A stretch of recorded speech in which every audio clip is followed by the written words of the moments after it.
don't touch that again I until will we're not. done, and we should be okay. Thupa, are you good? Are you set up?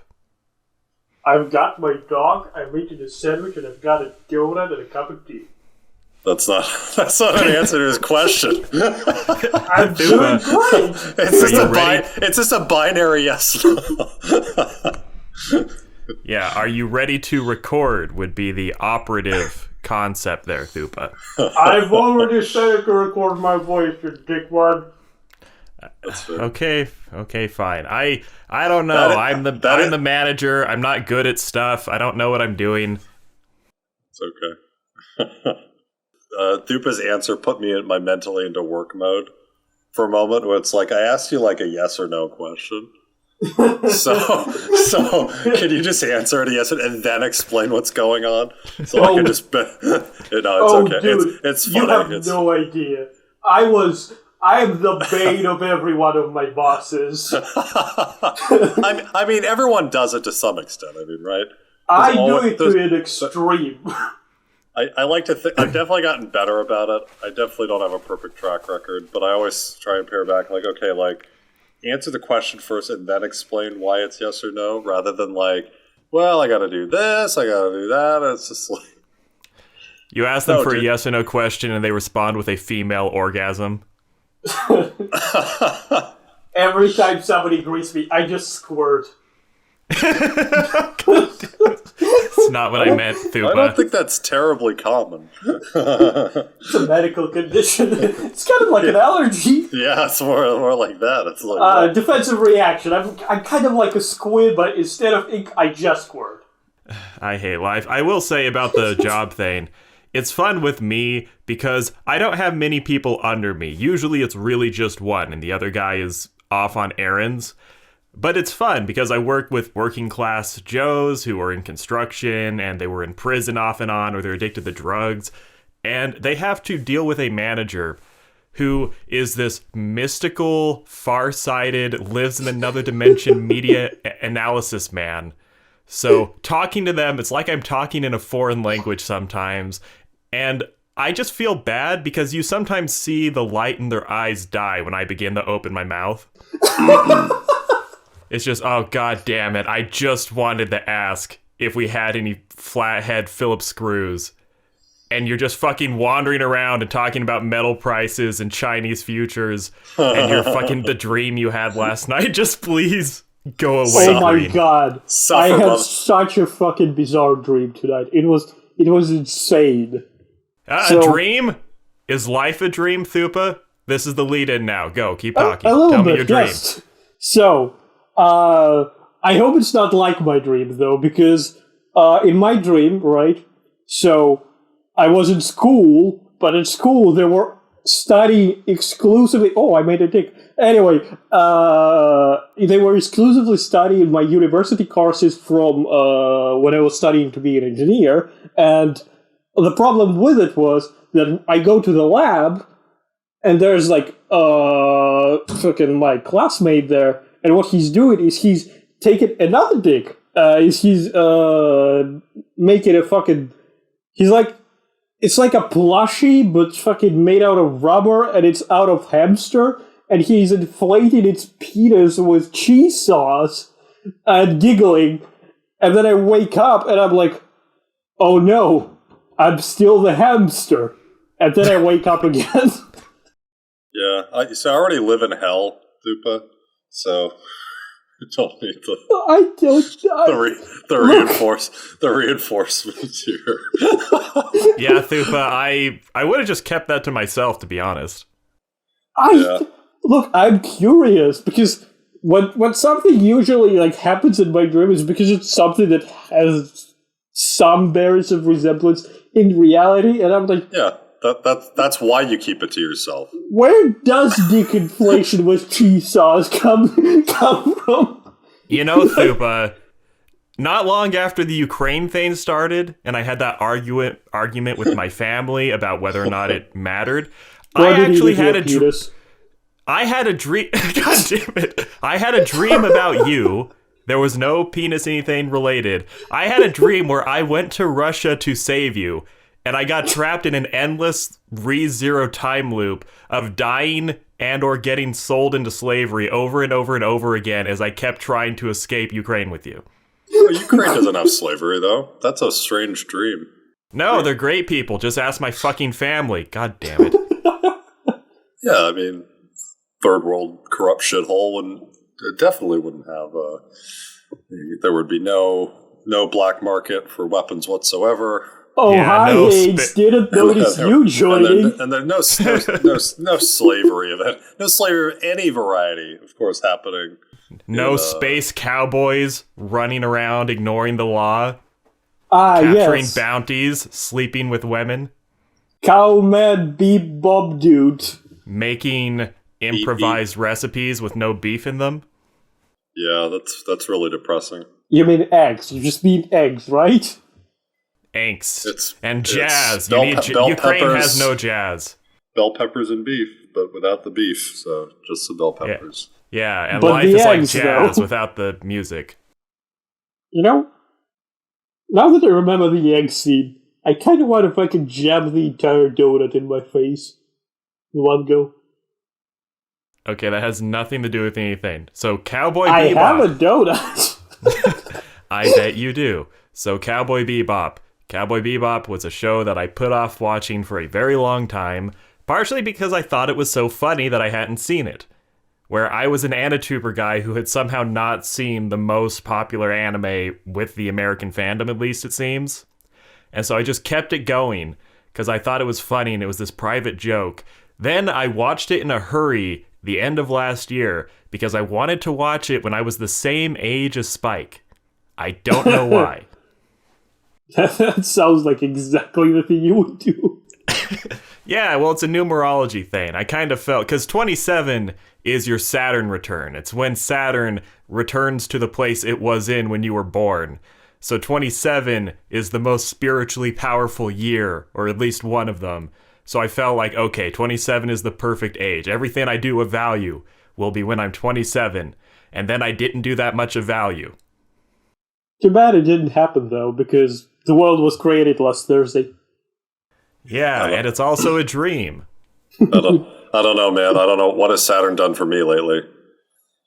I don't know. Hey, what about, you like Sailor Moon? Is the Saturn girl good in that show? Yeah, she is, but she's also like... Why do you have every objectively wrong taste in women?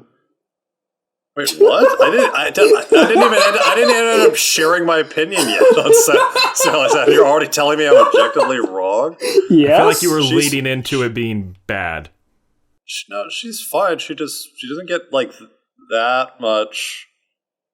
Well, she's on the lesser side of the airtime, and she's also the second youngest out of them. So she's like, I don't know what her actual canonical age is, but Sailor Chibi Moon is the youngest. She's like a toddler, and then there's Sailor Saturn, she's probably like 12 or something. So all the other ones are, I don't know. She has a good design though. Like her boots are really cool. She has really cool boots, purple boots. You boot licker. Okay, well I think we're projecting a little bit there. I just think the boots are neat. Okay. I think am they're neat. embarrassed because I'm in a community that worships feet, and I'm the only person who doesn't have a feet fetish. Russia worships feet? No, Wait, I was what? talking about Juniper community. I'm very. People accuse me of being a foot fetishist. I am not, actually. That's a weird thing to be accused of. It would be a fucking blessing. It's like the easiest thing to get off on. It's fine. It's just fine. It's just like I don't viscerally hate it. It's not the greatest thing in the world either, but it's just like, it is what it is. Like it's just like not that big of a deal, man. If there's a foot in the picture, okay, like calm down. Yeah, good point. I think Thuba has a point there. If you could choose your fetishes, feet would be a very easy out. Yeah, it's fucking just... Yeah, it's pretty... Feet are everywhere. They're so easy to fetishize. It's like being a pervert on easy mode. Oh, I was thinking of it more from the perspective of, it's just not like that controversial. It's not like that, doesn't have much baggage going along with it. It's just feet, man. It's just like... Yeah, it's not creepy. It's Nobody even objects everyone. to it. Yeah, everyone acts like it's the most disgusting thing in the world, and it's like, I mean, I guess so in reality, but in theory, it's no different than a hand, right? If you check It's out a like, good ass, it's like you're a villain. But if you look at the feet, it's like, yeah, sure. That's why they're there. And with feet, you can just pretend you're really interested in shoes. yeah, I'm a cobbler. I repair shoes. Yeah, that's what I do in the village. It's like that Garden of Words movie they made, where the whole plot yeah. is about the guy makes shoes, and he's into the older woman, and he makes her shoes. That was thinly disguised foot stuff, but they managed to make it romantic and beautiful. God, the beer in that movie looked so aesthetic. The what looked good? Beer. I Yes. just remember, like, there was, like, a brief scene, like, maybe, like, a second, 2 seconds long, where they just flashed, like, a couple of cans in a bag on a bench where they're sitting, and I'm, like, looking at it, it's just, wow. Yeah, it's pretty refreshing looking in that. Yes. Yeah, Beer, much like how Faye drinks beer, am I right? She does drink beer. I don't even... Did Spike even drink beer that much in the show? He didn't seem to. I don't believe he ever I drank.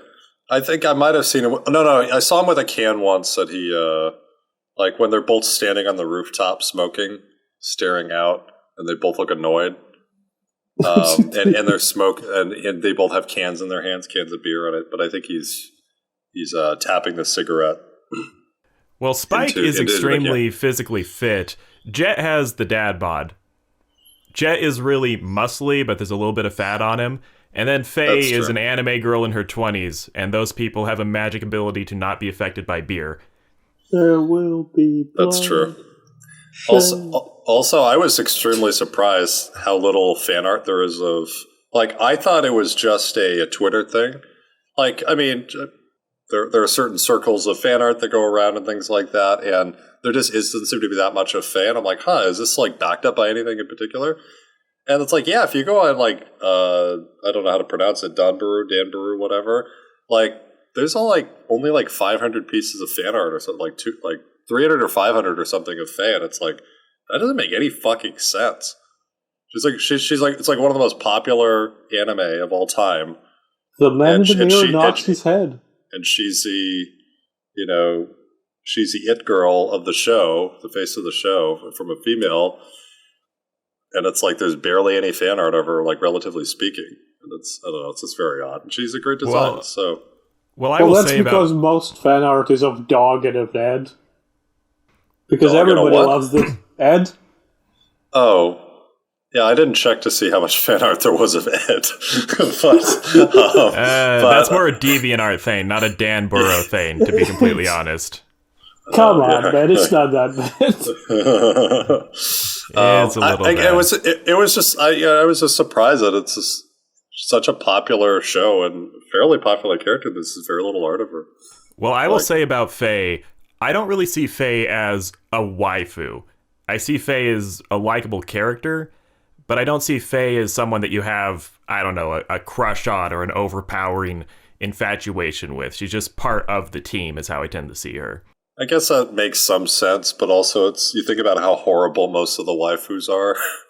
She's a little too relatable for that market. I think you're right, though. But it's just she strikes a little too. She toes a line that's actually a little bit closer to reality than it is to fantasy. I mean, I've known people like her. Like one toe more towards reality than towards being a cartoonish caricature of a woman. And yeah, I think that's just why people just aren't as crazy about her as they are with, like, Taiga from Toradora or, yeah. Also, I don't believe she had a toast scene, so that's instantly a problem for a lot of people. She didn't have a what scene? You know, toast in the mouth or running somewhere. Oh, that's true, yeah. She didn't fit in, she didn't have, like, a moment like Rey. She's very cute. That's iconic in the sense of a little anime trope or something. Yeah, she just hits a little too close to home, and I just don't think people go gaga over her as a result of it. And it's like not even like a conscious thing; it's just kind of more of a subconscious thing. They just people don't get that excited about her. Well, the appeal of Bebop is that it's kind of an anti-story. Isn't that fair to say? Bebop specifically does not follow a cohesive narrative that is satisfying. It wanders around. It's about people who are trying to live narratives that they can't quite keep going. And then it just kind of wanders off at the end. It decays into, I don't know, entropy and chaos. So having Faye have that kind of vibe with her waifu-ness is kind of appropriate. Well, Yeah, literally just I think said that makes sense. she doesn't have waifu-ness. She's a Well, milf. yeah, that's what I mean. Oh, she's not a 23-year-old MILF, Thuba. Yeah, you could be a mother at 23. I mean, You it's not very. can. It's not very. I understand the point. Like the funny thing about MILF is like the first part of the acronym is mother. It's like, well, if you're an adult, you can be a mother, right? But I think we all know what it actually means, right? Yes. Yeah, it means an And obnoxious also- body type. I don't know why they do that. By Japanese standards, they're like, you're over 24, you're on your way out already. And to be fair, Faye is actually 90. So That's she's true. actually a She is. GILF. She is technically 90, Alright, we're too far now. No. which is kind of awesome. But Okay, I'm going to disrupt everything by asking you two a question. Thupa first. Out of the characters in Bebop, which one do you identify with the most, you would say? Good God, dog? I also trip on should mushrooms. have expected that. Do you? Quite badly, yes. Yeah, Thupa is the mushroom person in this chat. That was a secret weapon he's breaking out right now. Yes. And RA, who do you identify with? Do you have an answer? yes, I have an answer. Although I don't feel I relate extremely strongly to any one in particular. I would probably say, out of the major characters, Jet probably the closest. I would say the exact same thing, and in the exact same way. I think a thing with Bebop is the characters are all... It's more a feeling. It's more a feeling of being damaged and adult and dissatisfied. So it's almost like the characters have different aspects of what time does to a person.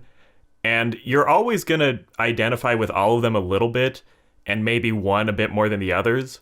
But it's a situation where it's hard to pick any one, because they're all kind of dealing with different versions of the same thing. I want to bring up an idea here, because what I think, the reason, I think Cowboy Bebop is good, but it's not one of my top animes by a long shot. And the reason to that is that it struggles from early sci-fi problem, where it's been very prevalent, especially in sci-fi books, where it has high concepts and ideas, but the characters serve as more vehicles to said concept than the characters onto themselves. They fulfill a purpose in the story, and because of that become less relatable to your average viewer or reader. Does that make any sense? I understand I- that. I think I understand the point. I guess I just don't understand necessarily why that would make it a worse show. It doesn't make it a worse show, it's just that it makes it harder to connect, because you're not so much connecting to the character as you're connecting yourself to the concept the show wants to push. And the characters in this show are all in this very particular state, where they all stuck in this point in their life where they can't give up on their past for one reason or another, but because of that they can't move on, and they're stuck in this static state where they just kind of exist. I think that's very appropriate, and I think an aspect that affects all of them is none of them are satisfied. It's for little different reasons, but I think Bebop as a show is about that. It's about how hard it is to find true final satisfaction, to find how hard it is to live your real actual life and get the sense of meaning and purpose and connection that you get from a narrative, something that is constructed afterwards after you die. And the characters are all Partially. dealing with that. And that's kind of my feeling about Bebop as a whole, where I gave Bebop an 8 out of 10. And what I said about Bebop is a perfect show that makes it an 8 out of 10. It's flawless in its execution, but it never gives you that real feeling of completion you get with a show you love. And I think that is kind of the point of Bebop, is it's amazing, it's really interesting, but it never ties everything quite together. It just, there's something missing, like it is from every character. Every character, there is something missing, and the show leaves you with the feeling of there's something missing. A large point of Bebop is how grounded it is, and because, well, it feels very down to earth, very realistic, and in life there are no just clean conclusions to things, and that's a lot of what we see with characters. Like, the one person who debatably got, like, the most closure in the series, except Spike because he fucking dies. Lucky bastard. Oh, spoilers, guy. Hey, we don't know that he dies. Hey, listen to people on the internet. There's always But a chance Docker becomes a god. Yeah, he does. Titanic crashes. Yeah, there's always a chance that those My 20 penis men is with very pistols small. who were there to shoot him saw him, fall down the steps, and they ran to go get an ambulance and save him. You never know. There is a very funny, though, just not to sidetrack this totally, but Right. It is true that the very first scene in Bebop is him faking his death to escape. So you could argue that the end is also him faking his death to escape. Probably not, right? I'm not saying that that's the case. It is just it is funny, though, that like the very first scene is him doing that. Yeah, Basically, and then the flashback. So tying it in then with another faking it and him starting over again is an interesting idea. I don't buy into it, but That's actually a great idea. The phrase "you will carry this weight" is literal. Like, they actually just carried out him while he was pretending to be dead. yeah, I think that's actually the most likely explanation for. Certainly. You will carry this corpse. You will carry this weight into this ambulance. Yes, Corpse. it's literal. Oh my god! How was I so stupid? I think that Julie faked her death just to get Spike to stop being a weirdo. I think Red Eye was just a bag of red eyes. I think Julie's an uninteresting, and I don't know what else. That's actually the only word I can really think of. Julia, she's just the woman. The man needs his woman, and she dies shortly after reconnecting. But you never have an opportunity to connect with Julie in any way.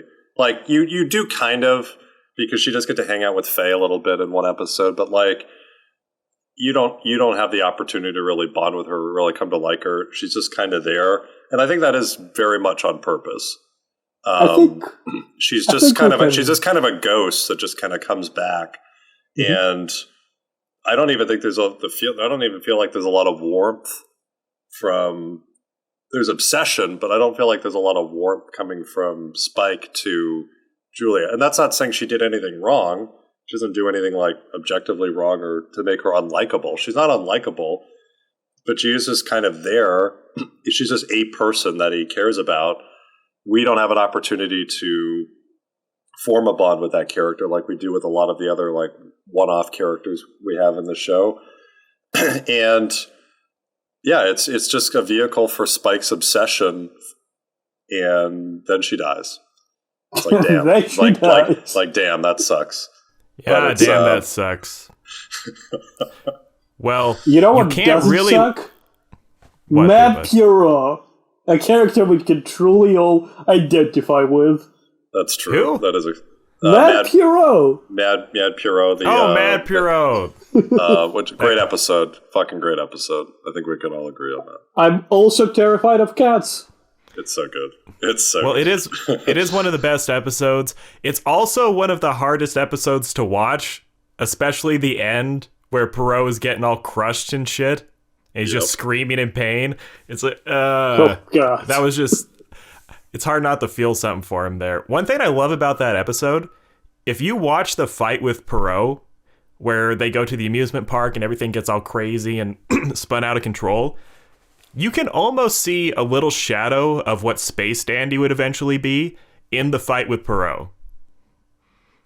Oh, so Where in Bebop there are little moments where the camera gets more dynamic and the action gets a lot more cartoony and removed from reality.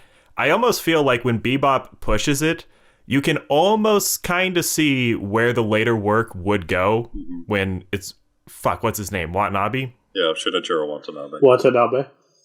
I fucking mix him up with I mix him up with the Monogatari character guy. No, not Watamote. But you can almost, but I like that. That is one retrospective thing about Bebop, which is cool. If you watch it now, you can see little hints of where he would go later in his career when the animation really stretches believability.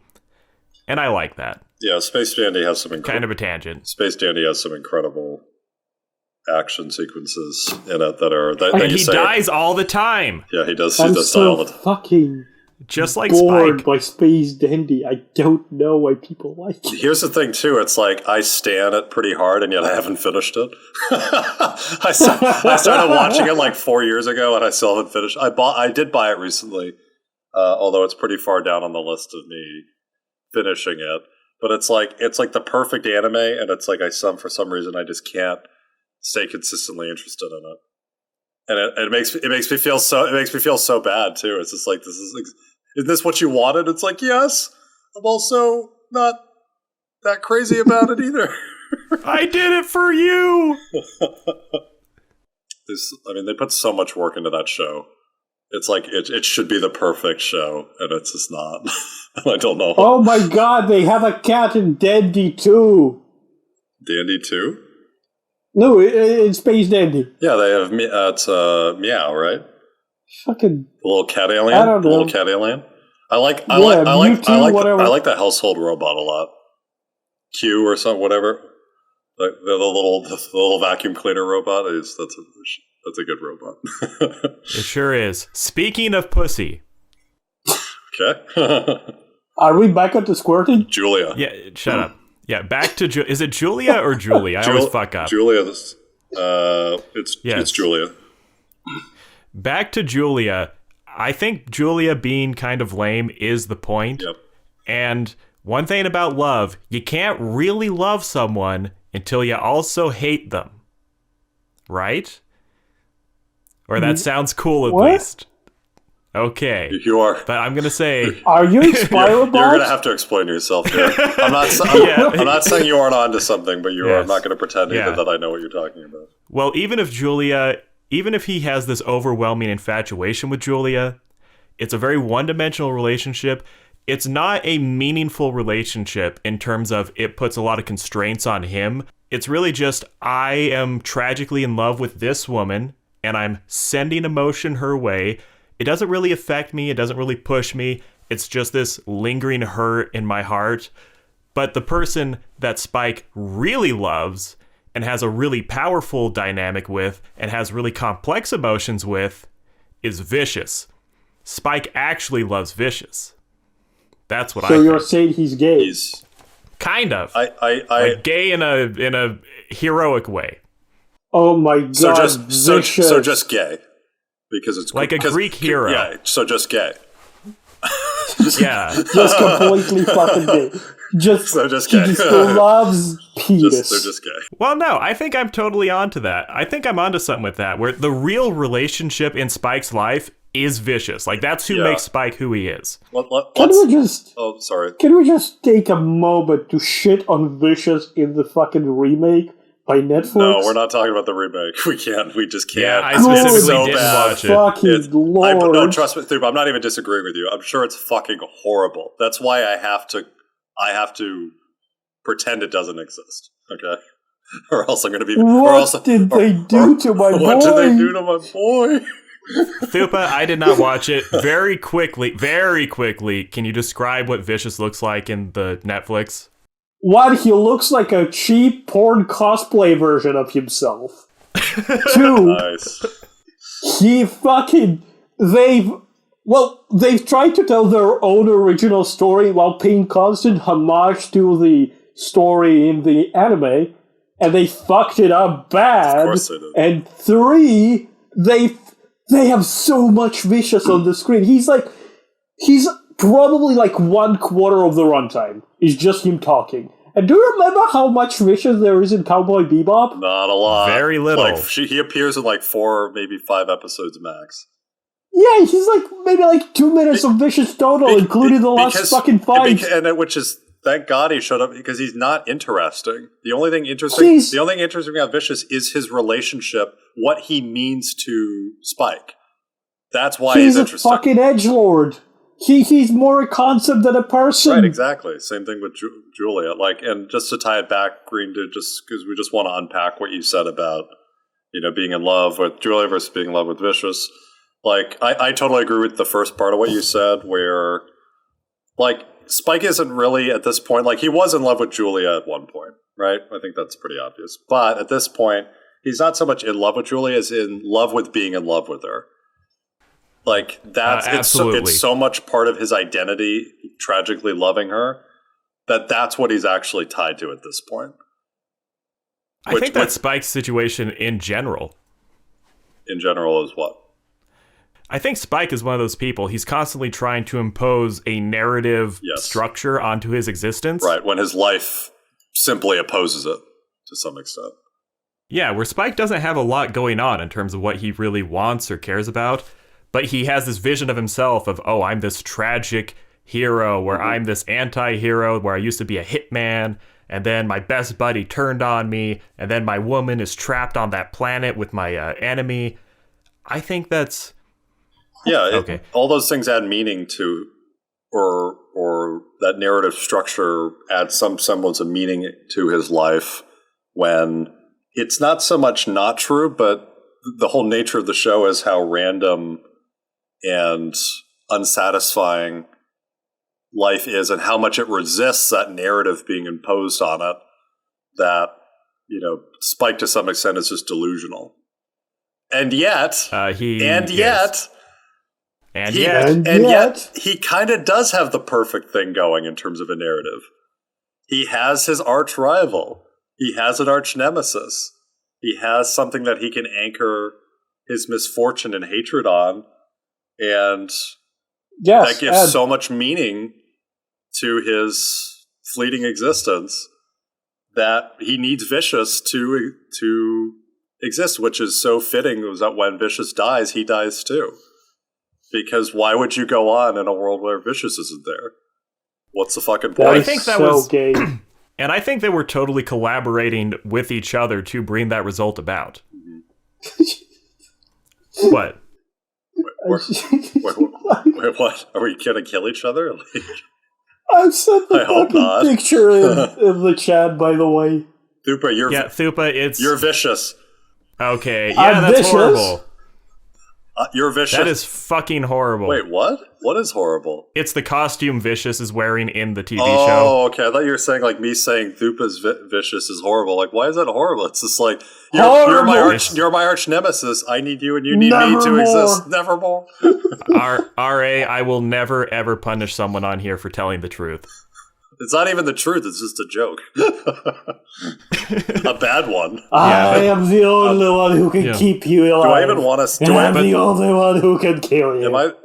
Do I even want to see this image of fucking Vicious's costume? Yes. Just imagine the shittiest platinum silver wig you've ever seen on an emo kid with wrinkles. I'll just Google it. So, Vicious... It's bad. The relationship that Spike has with Julia and Vicious, what the fuck? It reminds me, motherfucker. Sorry. I did finally manage to pull up an image of him. Yeah, it's great, right? He looks like someone who should be selling wands in Nocturne Alley in the Chamber of Secrets. I will say, if nothing else, it does capture that this is a man who, in a world of guns, would use a sword. Filthy muggles. That's true. Yeah, he's definitely a fedora wearing edgelord. So he would be carrying a sword and not a gun. Oh my god! I just want to pull up some of the quotes he says in that fucking movie. I don't. Okay. Why does it? While you're doing that, Thupa, I'm going to say,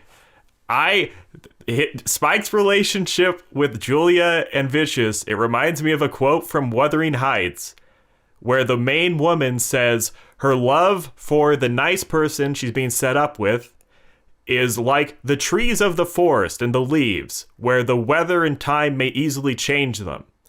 But her love for Heathcliff, the abusive, crazy man who owns the house, is like the rocks beneath. It's something primordial and which cannot be removed, even if it's really unpleasant to participate in. And that's what reminds me of Spike and Vicious, where Spike does love Julia, but it's in a very frivolous, effervescent way, where the fragility of their love is almost the point. But what he has with Vicious, it's a really deep in his bones part of who he is. He loves and hates Vicious, and that's what gives him all meaning and direction in this godless universe.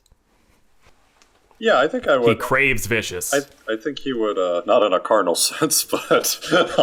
Yeah, you never know. Oh, no. Well, I mean, we don't know, right? But it doesn't, that's not at least In their appear to final be moments, they penetrated each other, and that was the apotheosis of their life. Yeah, that's true. That moment came upon them. Objectively correct, yes. The best type of correct. You're technically correct, which is the best type of correct. He's literally right. Objectively right. But yeah, no, I agree with you in the sense that there is a deep. It is kind of the anchor of his life is the loathing and the desire for revenge on Vicious, and it is perfectly fitting that he passes away soon after he kills Vicious. I mean, obviously he's passing away due to his wounds, but it's obviously symbolic, right? That he's killed his arch nemesis, but in some ways he has killed not his romantic lover, but what is keeping him going, right? His ultimate object of desire yes, and infatuation. Yes, is now gone. So it's of course he would die. There's nothing else to continue on it. But the sad thing is there's so much more to life than this stupid fucking bullshit he's doing, right?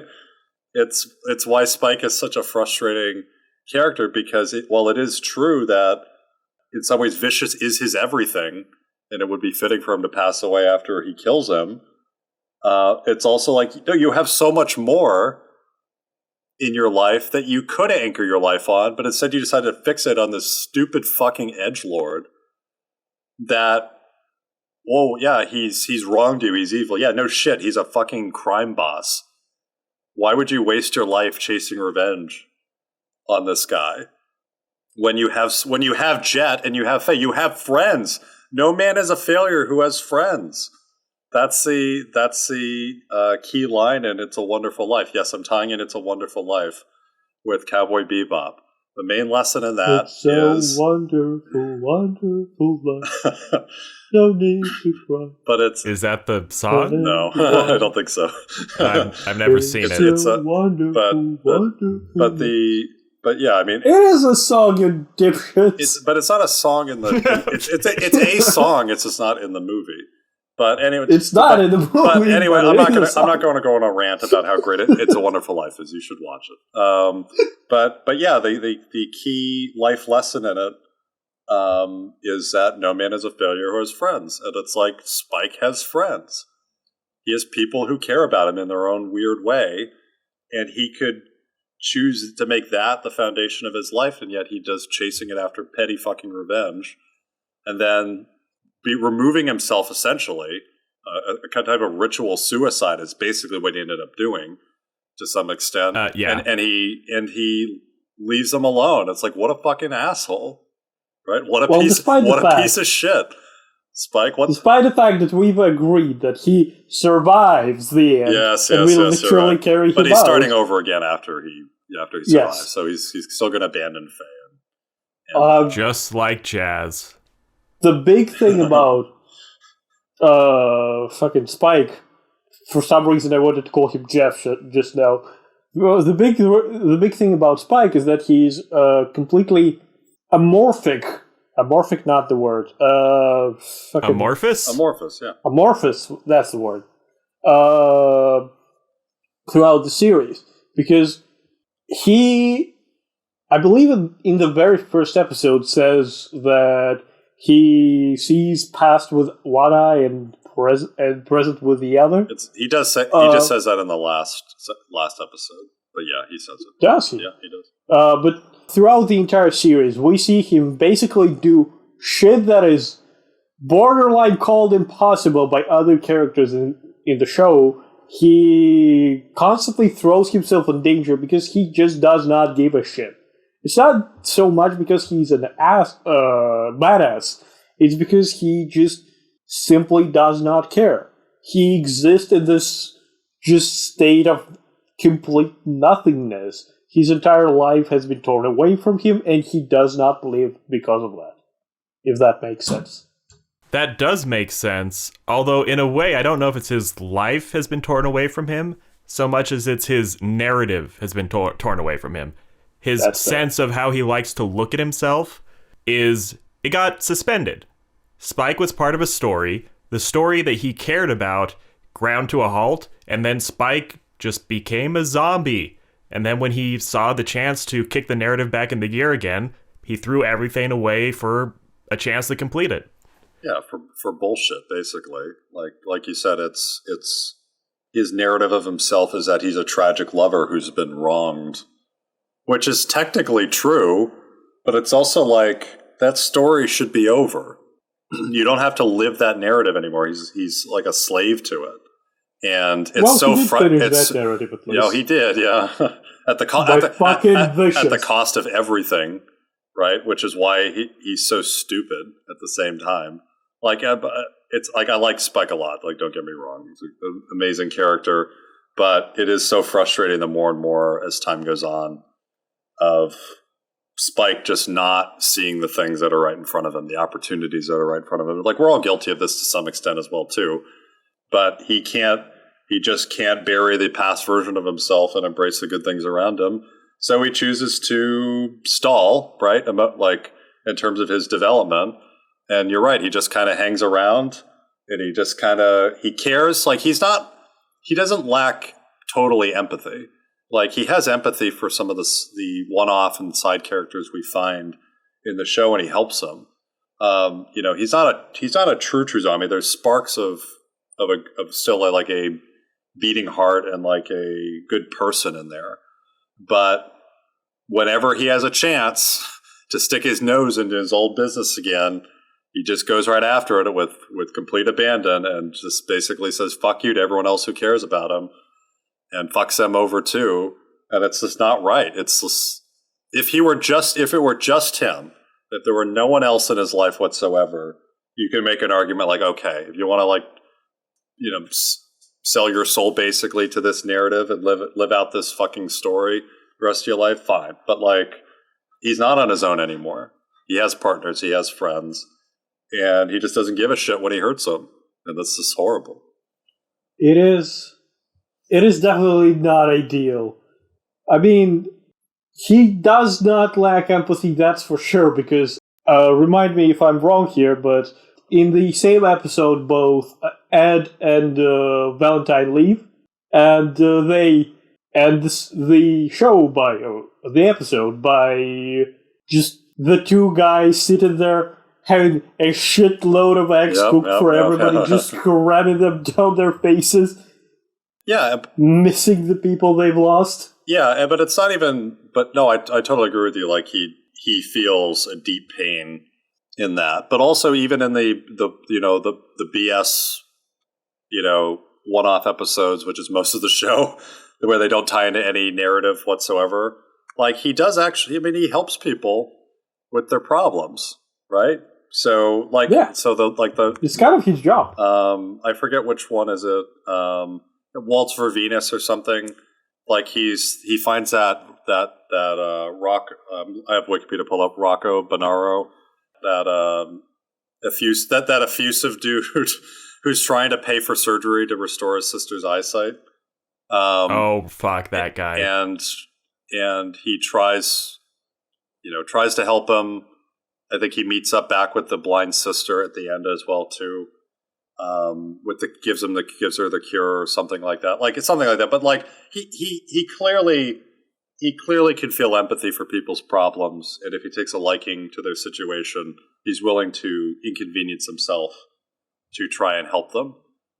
It does tie into his reckless abandon to some extent as well too, because it's kind of like, why are you throwing yourself into like this dangerous situation here? But he's kind of almost like hoping he dies. But I see your point, like, and absolutely, like he clearly has deep feelings for the rest of the crew, which is why it's even sadder that he just ignores them at the end. Man, that was a good episode, wasn't it? It was. They're all good episodes. They're all good episodes, and that's one thing there's a few really I don't like so much, but we'll get onto that. I suppose most of them are good.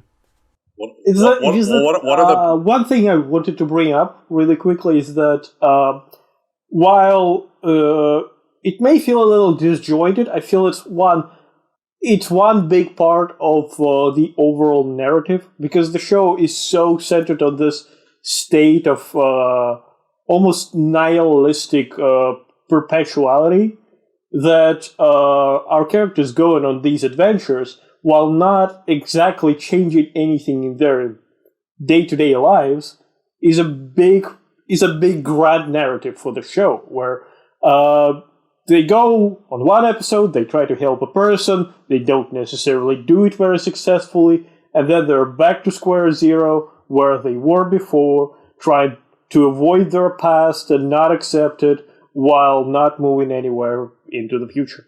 Yeah, you're absolutely right. Like, it's wrong to... It's objectively wrong.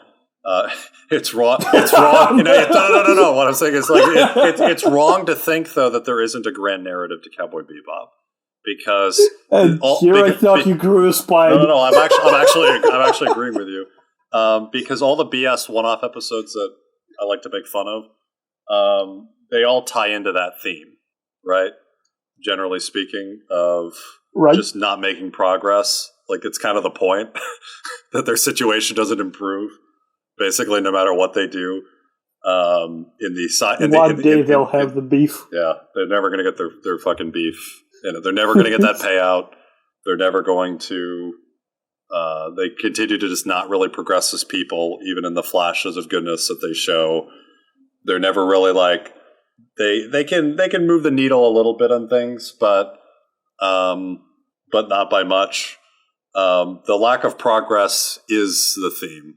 Like, normally, like in any other show, basically, the lack of progress would be a major mark against it. But it is kind of the point of Cowboy Bebop as well, too. Holy shit, you just said the lack of progress, and I had like a Vietnam flashback in front of my eyes of watching all episodes of Haruki Suzuki. Yeah. Well, a show I will never complete. Holy shit, the great 8 episodes where they just play the same episode 8 times in a row with differing shows because it's a time loop. I'm never watching that shit. Fuck my life. I'm not watching that either. I will say I was going insane. I will say I mostly agree with you, RA. Although my perspective on Bebop is more, there's a grand unifying theme, which is mere existence versus the urge to have meaning and a narrative structure to it, where most of the shows, it's about the temporality and fragility of all experience, how you meet people then never see them again, and you have little flashes of connection with other humans, but nothing lasts, all flows. Then Bebop's normal state is ambushed by Spike's attempts to impose a grand narrative on something that's really just random people drifting through space. And that contrast is where you really see it. Yeah. So I agree with you, just in slightly different words, I guess. Yeah, I think your language is definitely more precise here than mine. It's and you made a very good point about, it's just kind of these brief windows of people with, significant backstories and interesting lives coming into intersecting with their lives for a very brief period of time before they move on and never see them again. I'm trying to think of what side characters you actually end up seeing again in the show, and I'm drawing a blank. I think it's only the ones that tie into the Syndicate. Yeah, it's literally that's just literally that. it. Like, and what those are very clearly like, and that's just 5 episodes, right? Ballad of Fallen Angels. I could be misremembering the name, but I think it's Battle to Fallen Angels, Jupiter Jazz Parts 1 and 2, and then the Real Folk Blues, the last two episodes. So it's just 5, and everything else outside of that is just, drifting along through the solar system, coming across interesting people, trying to help them, some variants of success or failure in doing so, and then they're gone forever. It's bizarre. Yeah. The bizarre aspect of that is Spike almost ends up winning in the end, because the episodes that tie everything back into the Syndicate and Spike's narrative, those are pretty consistently the most beloved episodes of Bebop. There's a few real popular ones in there. I really like Mushroom Hunting, for example. But in general, Spike's autistic need to impose his tragic hero archetype onto these people's lives, when he gets away with that, those are the episodes the audience cares about the most. Where in a way we're agreeing with Spike, where when Spike goes, oh no, this is about me, I'm the main character, and Vicious is the secondary character, he's the antagonist, everyone has to be a part of my tragic hero story. When he does that, the audience responds and agrees with him. It's almost like Spike knows he's a character, chooses to be the main character, and he ends up pulling us along with something. Then at the end we go, oh fuck you Spike for doing that, but we're still watching the show. Yeah, I think there's a few reasons why those tend to be everyone's favorite, because number one, they are just great fucking episodes that go all in, but also it really ties more into our desire to have a narrative in the show. It's us imposing ourselves and our natural preferences onto the show as well too, and there's a good friend of mine who I share a lot of taste with. He's not necessarily that big into anime. And I tried to get him into Cowboy Bebop, and he just couldn't, because it's just, he just didn't see, how it ties together. Like, it's not he wants a story where episode 2 flows from episode 1, right? Episode 3 ties into episode 2. And thematically it all makes sense if you look at it at the end. But in terms of plot details of episode 2 affecting episode 3, it's not like that at all. You should start with something basic then, not Cowboy Bebop. Start with something like JoJo. I'm sorry, I don't know anything about JoJo. Start him with JoJo, a nice approachable anime for normal people. I just wanted to call JoJo basic. I only heard JoJo, and I have a visceral negative reaction whenever I hear the word JoJo. Oh, you also don't like JoJo. Yeah, no. But that's also but here's the thing. But I don't like JoJo for different reasons than other people don't like JoJo. I literally just don't hate the fans. I don't know whether the show. I've seen one episode of the show and it was fine. I don't hate the show itself. It's nothing to do. Everything associated with it I fucking hate, and I have no interest in ever watching it. So I also hate Giguk. And it's like the manga probably is amazing. The manga is probably amazing, and it doesn't seem to have an annoying fan base necessarily, or at least as much around it. But just everything, it just You have no idea. Well, no, I definitely don't have no idea, and that's good. But it just seems to have exploded in once the anime. I don't know what season or adaptation it really exploded in popularity, where every fucking kid who's seen three, okay, but where every Stardust Crusaders is as popular as every other part put together almost. Gotcha. So that's when all the fucking annoying people who have seen 3 anime saw their 4th anime, which was JoJo, and it's this is the coolest fucking thing ever, and it's yeah, if you've seen 3 anime before, it's so crazy and so weird. It's well, yeah, it is probably one of the weirder ones. I will probably give that to you. But it's people acting like it's a fucking be-all, end-all because you can make memes from it. It's you can make excellent memes from Lucky Star and K-On! And things like that I think are way funnier than anything from fucking JoJo. So Metal Gear Rise Revengeance. yes, exactly. Yeah. It's just I do like that Standing Here song where with the bloodstained sand. Memes, the DNA of the soul. I mean, I don't even know if that's wrong. I can quote that game verbatim. It's fucking brilliant. It's funny to bring up JoJo, because JoJo is almost the anti-Bebop in a lot of ways, where the whole appeal of JoJo is it's not just strong narratives where JoJo has individual episodes in every part that wander around and they're almost one-off stories, but they always have a arc going over them that ties everything together. And then every part of JoJo is part of the grand JoJo narrative where it's one family going over hundreds of years, where every protagonist is a descendant of a previous one. Then you have Bebop, where it has a hard time even having one clear protagonist from beginning to end. I don't know if that was a helpful thought. You just made me think of that. I suppose I did. Okay. I'm sorry for that. I did want to submit you to JoJo. Okay. Well, back to Bebop. I will say, earlier I asked which character we identify with more. Thupa chose the dog, which in a bizarre fucking way might be completely appropriate for what I'm about to say. But all the characters, what makes them different from each other is more how they relate to their personal narratives and how they feel, how they relate to meaning and how they feel displaced from it. Where Ed hasn't even really started her narrative yet. She's just a stupid kid. The dog is a dog. It rejects narrative, even though it's extremely intelligent. It rejects humanity and the mere concept of meaning, so it can live the least painful existence it can, moment to moment, flittering in and out of reality like a Buddhist sage, much like Thupa. God, I'm getting existential. I know. It was a serious question, and I think you answered seriously, just not in the way you were expecting, maybe. Faye didn't really want a narrative. She had a totally established reality. And then when she went to get it back, she realizes, oh, there's nothing here. Where Faye has just been thrown out of normalcy entirely and has nothing, and she's just in the ocean drowning. Then you have Jet, who I identify with more, and you mentioned as well, where Jet's thing is his narrative already happened and he's over it, and he just exists now.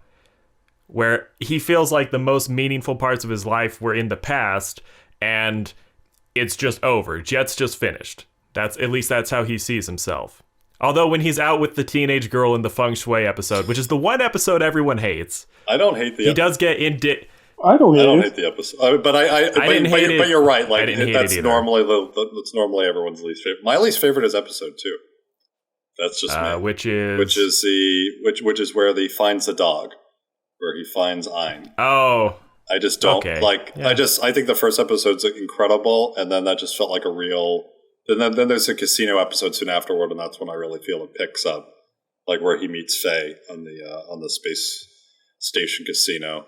I don't know. It's like, and again, like episode 2 is like I don't have any like issue with it. It just I don't know. There's just nothing in it other than the joke about the dog costing 2 Wulongs, and it's not even really a joke, but.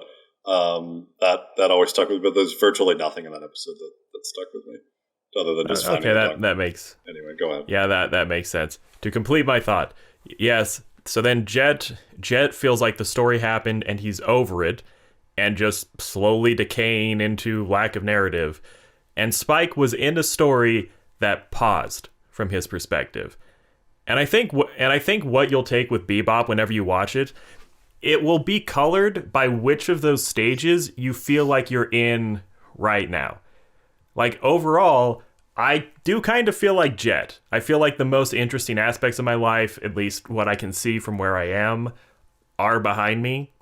And it's hard for me to know what to do. It's like, I just kind of exist. I also do kind of feel a camaraderie with Spike, where I also feel like, yeah, my life kind of stopped. There were interesting things going in my life, and I just kind of stalled out for a while, and it was really frustrating because you feel like, oh, there's shit I should be doing. There's shit that could make life more meaningful if I was more proactive and it was happening again. And I look at Spike at the end. It's easy to hate Spike. It's easy to say Spike is a fucking bastard. It's easy to say, oh, Spike is comically selfish. He killed himself for no reason. It was an elaborate suicide rooted in an imaginary relationship. Well, he is. Just so he could, yeah. I don't deny that Spike is kind of a bad person for doing that. But I also look at Spike and I feel, you know that feeling in your bones of, fuck, I'm not doing it. There's a thing and it's not happening. And every day when I go through life, there's pressure in the back of my head of, you're not doing it, you're not doing it, you're not doing it. I understand wanting that release, where you kind of hit a point in life where either you change as a person or you spend your entire life with that feeling in your head. And I know what that feels like. I think that makes perfect sense. Goddamn what, Thupa? This got deep. Well, it is a deep show. I mean, like, I mean, it's literally in space. That's true. Damn. I think we're gazing into the void. I think I would mostly agree with you, Green, because you're right. Like, Jet very much is and Jet is, by the way, Jet is easily the most moral, I think, and good of the crew. Can we agree on that?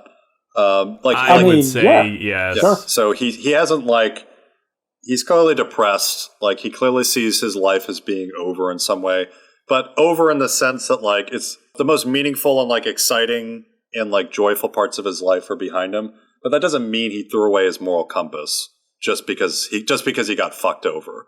He got fucked over by life. He's not interested in trying to make himself happy again. But he's definitely the most selfless of the bunch. He has more direction in regards to my life sucks now, but I'm not going to compromise my integrity either, just because my life sucks now, and just because I'm never going to try and make it good again. And with Spike, well, go ahead. Sorry. Integrity and moral compass are very important to his character in general, because if you recall, the way his previous life ended, per se, or started at the beginning of the show, is that he was fucked over by the police and everything is corrupt and shit, and he stuck to his guns. He didn't want to be corrupt like the other people, and because of that, he became a bounty hunter and quit the police force. Yeah, him. And his resolution and him moving on in the latter part of the show is resolving this particular thread.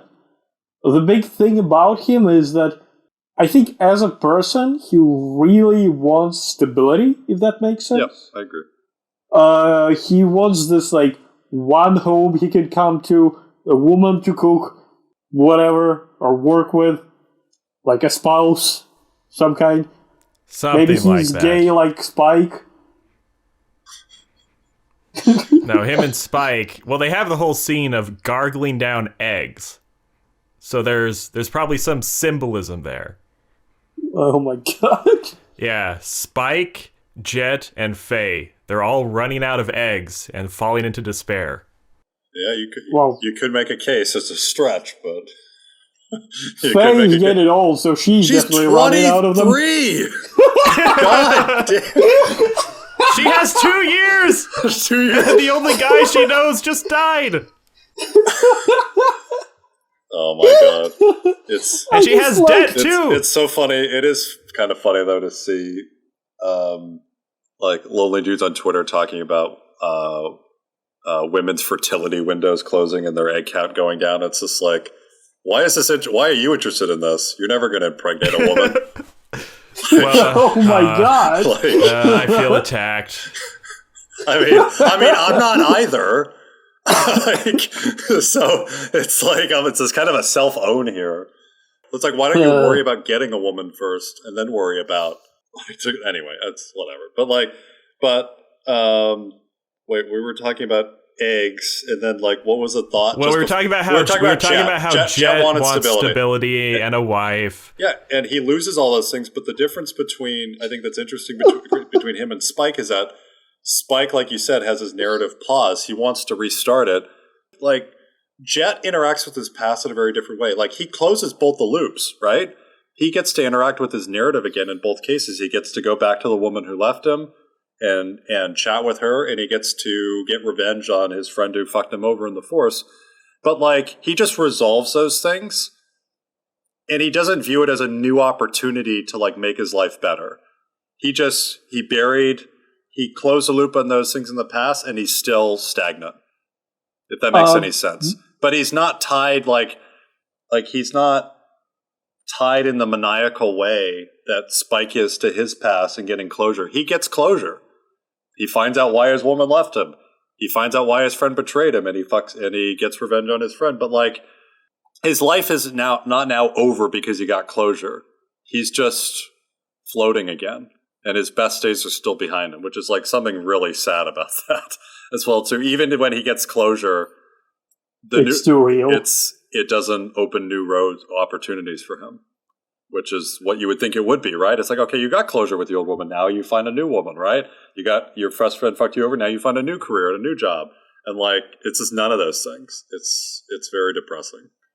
He A just bit of a didn't have enough tangent. time. Just didn't have enough time with Spike to get it on. God damn it, Fupa. I like the gay narrative. I'm gonna I keep love- pushing it. You I love degenerate. how Faye was there the entire time. That's one of the funniest aspects of Bebop. No one even really is interested in a Jet-Faye relationship. It's just kind of, yeah, Jet's old. So is Faye.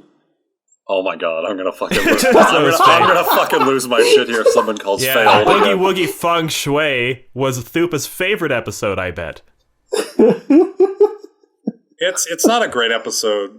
It's not a terrible one. I'm joking about how Jet gets Yes. ice cream with the teenage girl, Yes. and he has that awkward moment of, "Hey, I'm not that old." It's like, you kind of are, Jet.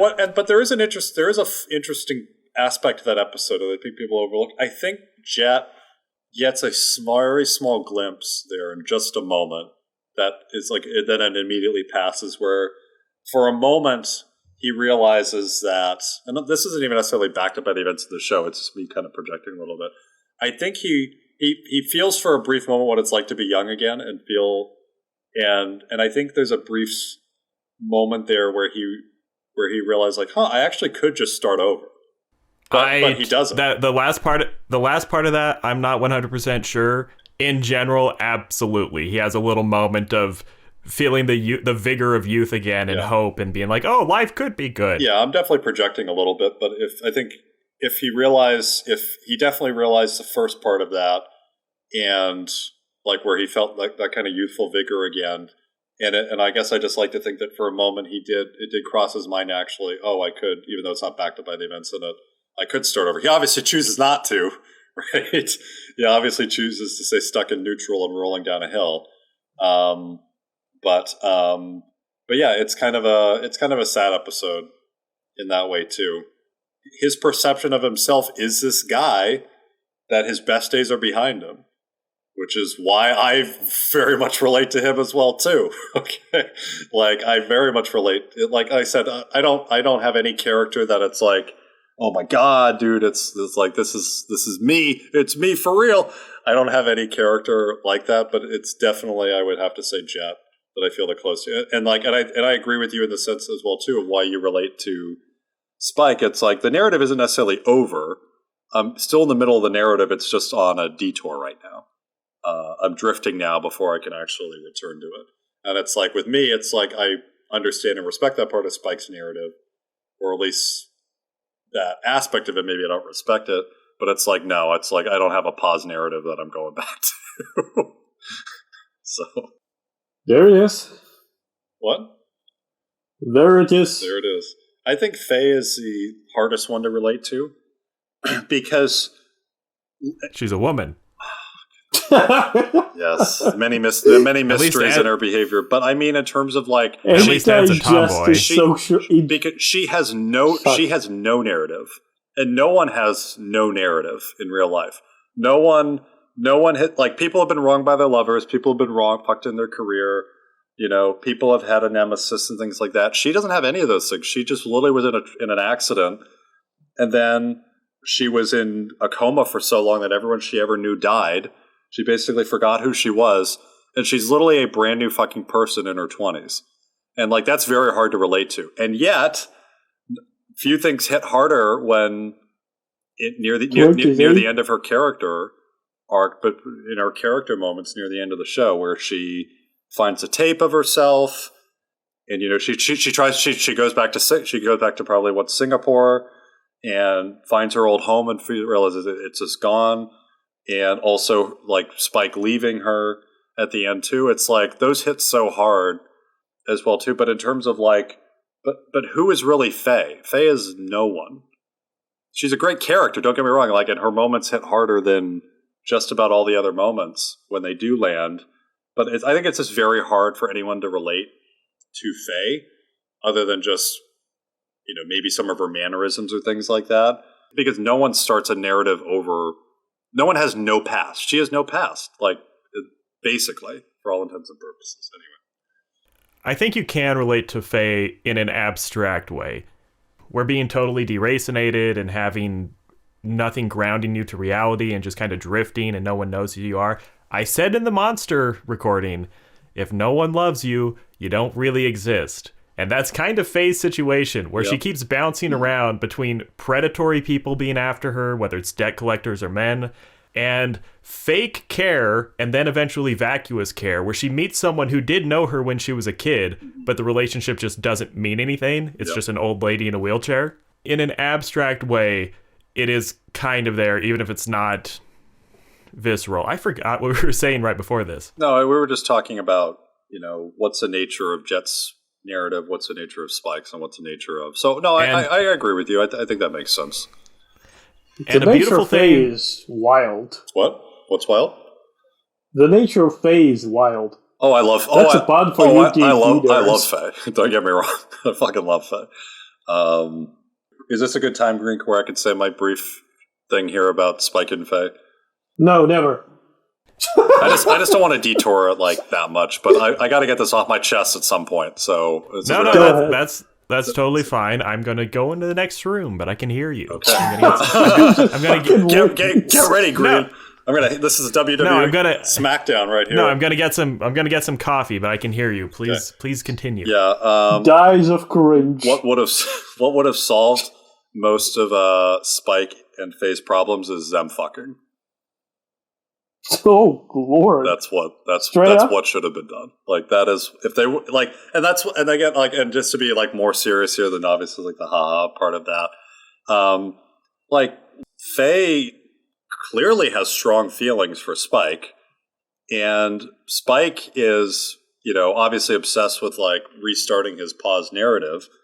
But like I said earlier, most of the basic good things that he needs in his life are right in front of him. He has a great friend and loyal partner in the business, and with Jet. Jet would do a lot to put himself under a lot of risk to help Spike, and as he does many times, he clearly cares about Spike.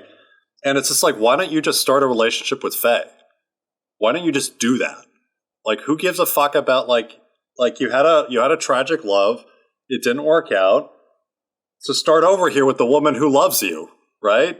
Or has at least strong feelings for you that can turn into romantic attachment. And like, what solves most of the problems, personal problems for Faye and Spike in the story, is just them hooking up and them being lovers. Like, I just fail to see, like, what does that not solve for them? She's trying to find her way. She's like as you said, Green, someone who is not loved basically doesn't exist. Spike should love Faye and give her the foundation again of what she needs to grow as a person. And Spike just needs to fucking get over Julia and just start over fresh with someone else. And I think the scene where, obviously, like the scene at the end where she's begging him to not leave, there's obviously something romantic there coming from Faye's side, but also the scene on the rooftop that I mentioned earlier where they're just smoking, like they have basically the exact same pose, the same expression on their face, smoking on the rooftop at sunset, and they're holding their cigarette, I think, the same way, and their beer can the same way. And I just think that was like a subtle nod from the director, stating that like these two are two peas in a pod, right? They could get along. Like, and they're not taking advantage of the fact that they're so similar. And I did read in an interview once that the director did say that in reference to Spike and his feelings for Faye, it's like, hey, were they ever in love or things like that? And he's like, he didn't say much about it, but he said, I do think that Spike likes Faye more than he lets on, which I thought was like a really fun and interesting way of explaining his feelings towards Faye. It's like, they actually are there. he has an affinity for her and a real takes a real liking towards like her personality, as much of a pain in the fucking ass that she is, and how much she screws the team over so many times. But he just kind of hides it. He doesn't open himself up to that or show that in an open way with Faye. So it's just like the. Do I ship Spike and Faye? I guess. Yeah, I guess I do pretty fucking hard. There we go.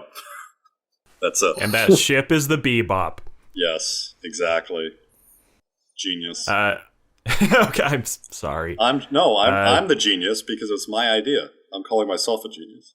Yep, you can. And I'm taking all the credit because I'm Russian.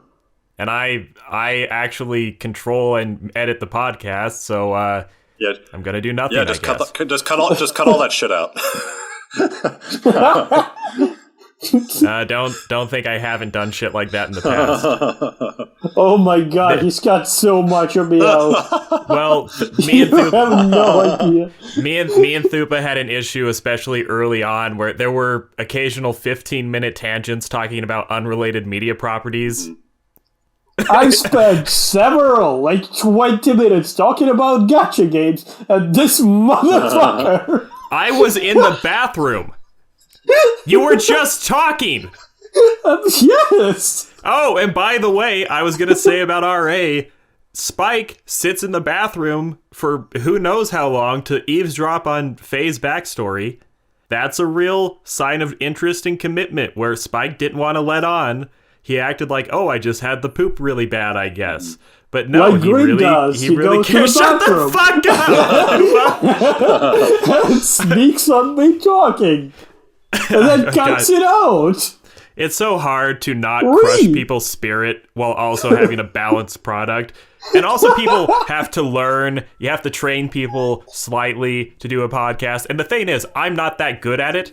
I'm not that good at it either, but you do have to kind of nudge people. Okay, we're going to talk about this a little less, this a little more. If we can hold back on the racial slurs a little bit. I mean, I say half of them, but I can also bleep it out. Okay. There were racial slurs? Wait, what? Were there any racial slurs yeah, so far? you're spamming the chat with them right now. Oh my god, I am! My fingers! They're moving on their own! All the F and the R and the X words! And X words. Okay. I will say like about X-Files, but worse. About Spike and Faye, I do think... Spike and Faye are maybe the only people of the opposite sex who are capable of challenging each other. Where Faye can wrap men around her fingers so easily, and Spike is this invincible juggernaut of energy and momentum and competence. He's so cool. Where he can do better. He's so cool. Yeah, he is. He's so Can we just cool. stop just for 1 second? I'm not even doing me to derail. Spike is so fucking cool. Yeah. I would agree. okay. That's all I wanted to say. Please continue. Spike is surrounded by pretty cool people, and he's still way cooler than all of them. But it is a very touching relationship. I will do a quick tangent. Have you? No, what? You know what? I'm not doing this. Wait. Oh wait. No. Yes, I am. Back, I am. boys. I don't remember. Let's go. God damn it! I don't remember. Let's go. I don't remember the name of the show. I think it's Itazara na Kiss. It translates to Playful Kiss or something. But when I was much younger, I watched a corny old rom-com about, oh, there was an earthquake and our house collapsed, so we have to move with my old buddy. Oh my god, it's the girl who confessed to you at school yesterday. We're living together now. You shot her down. This'll be funny. It's one of those, and the male and female you might have. It was one of those ones that at a certain time there weren't that many shows, so everyone watched them. But their dynamic is the male student, is this wonderkind who is a sports genius, a genius. He's going to go to Tokyo University. He's the big man on campus. And the girl is a slobbering fucking moron that is extremely clumsy and can't follow directions. Oh my god, I've seen it in the fucking... She's perfect. And yes, when they get together, this is what happens. The big romantic speech of I love you now, he gets in her face and says, listen... Your blithering incompetence and total inability to accomplish simple tasks is the only force I've ever encountered in my entire life where I use all of my faculties and it is still challenging. Your stupidity is the only thing on this earth that can actually give me passion because it's the only problem I cannot solve easily. And therefore, I love you, marry me. Men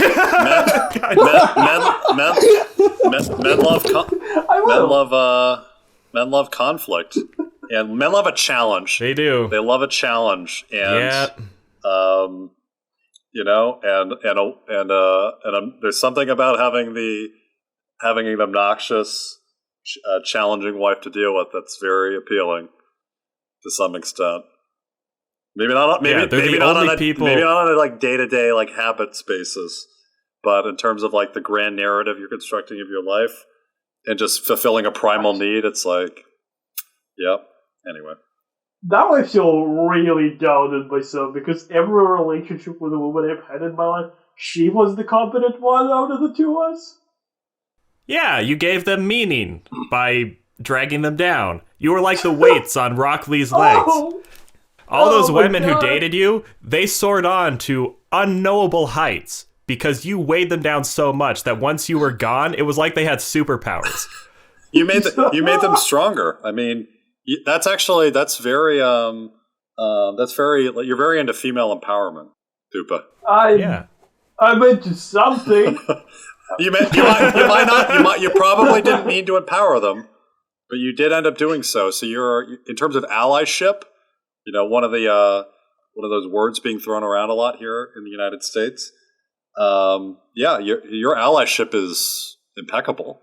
I'm that one fucking elite mob before the boss pool that you have in an MMO. Thupa is like Mr. Miyagi from The Karate Kid, where these women have a horrible relationship with him, where they're miserable all the time. They feel like he just burdens them. They're depressed. They hate their life. They're sexually dissatisfied. But then he reverses it and he goes, "Okay, you can't accomplish this task. Argue with me about the bill at the restaurant." And they spin around and go, "Wapow!" and they knock out the other guy. Metaphorically. You just emasculated Thupa here so badly. You basically just said to Thupa, it's like, yeah, Thupa, you know how you've never satisfied a woman? Like, yeah, let's talk about that. Well, okay, here's the thing. You've torn me and you asshole when I am willing to go back to Cowboy Bebop. Okay, here's the thing about Thupa. I can make fun of Thupa's women problems because, one, he doesn't tell me about them that much, so I don't really know. And two, no matter what Thupa has going on, I am worse. That's because I give you so much shit. Thupa has had relationships in the time I've known him. Like, he's a semi-competent person. I completely believe Thupa is like way better when it comes to women than I am. So I'm really just projecting Thupa. I hope you understand that. I am just casual with women until one of them begs me. I resent the fact that Thupa's a better person than me, so I get to pull him down a peg. Oh God. Yep. Well, my this is asshole still feels sore. Damn. Okay, this is just getting crazy. Yeah. Rectal analysis. Do you have opinions? Please God, no. Okay. Anyway, about Cowboy Bebop, guys. Let's talk about Cowboy Bebop. Let's talk about Cowboy Bebop rather than Thupa's ass. No offense, Thupa. No. I'm always into ass. No offense. I've never thought about this. I've talked about Thupa's ass way more than I should have when you think about it. We do have a gay arc going on. God damn it. Okay, RA, save me, that's please. Between you two. Not interested in participating. Rescue assistant, please jump to attention. Rescue assistant. I like that. Okay. But I don't know I have no fucking idea what we were talking about before, to be honest. We were talking about Faye and Jet and relationships and challenging relationships. Yeah, I think you're... I was going to say, maybe this will help. Faye challenges Spike, and he likes that. Yeah. Yeah. Yeah. Yeah. It's a good point. And then there's a silence for like 15 seconds. Yeah, that was a good point. I was going to say earlier, this might help. One cool thing about Spike and Jet, Spike, in his spare time, he practices karate. true. He works out, he does punches and kicks. He turns himself into the machine that will one day be capable of fucking Julia and or killing Vicious. And Jet has bonsai trees, which are a peaceful, extremely long-term project. Mm-hmm. Are you suggesting I should pick up karate for our gay arc to continue? well, which of us is which? God damn it. Okay, but RA, any You'll thoughts on be what the I one just said? murdering the trees.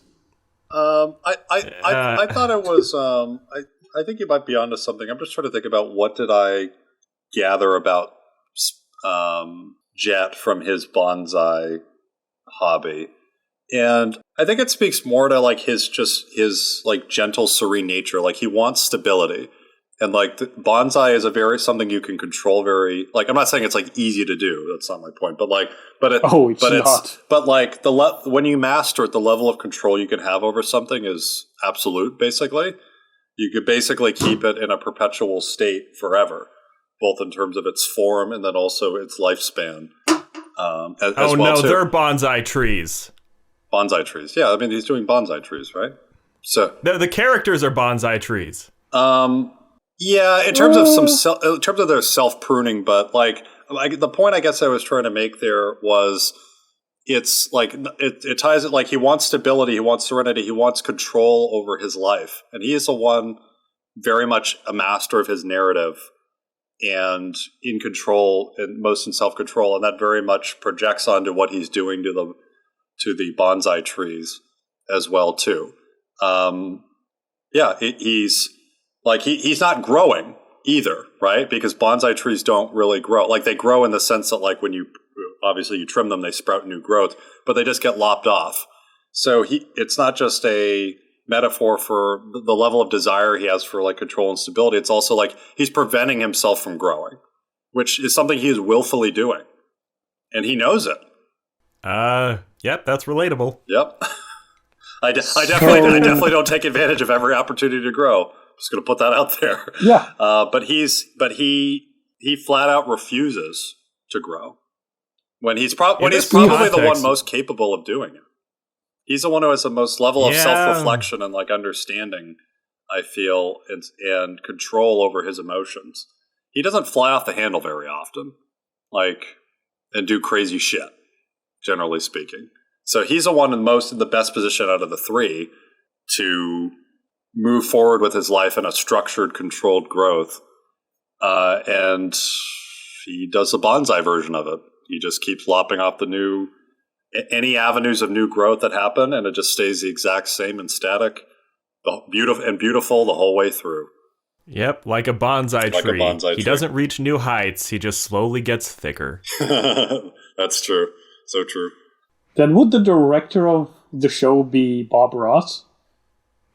I think Bob Ross was American. He was also a painter. Yes, he was a painter. Well, the director would be drawing happy little trees, wouldn't he? You know, I could totally see Jet Gain into painting landscapes and trees later in life. Yeah.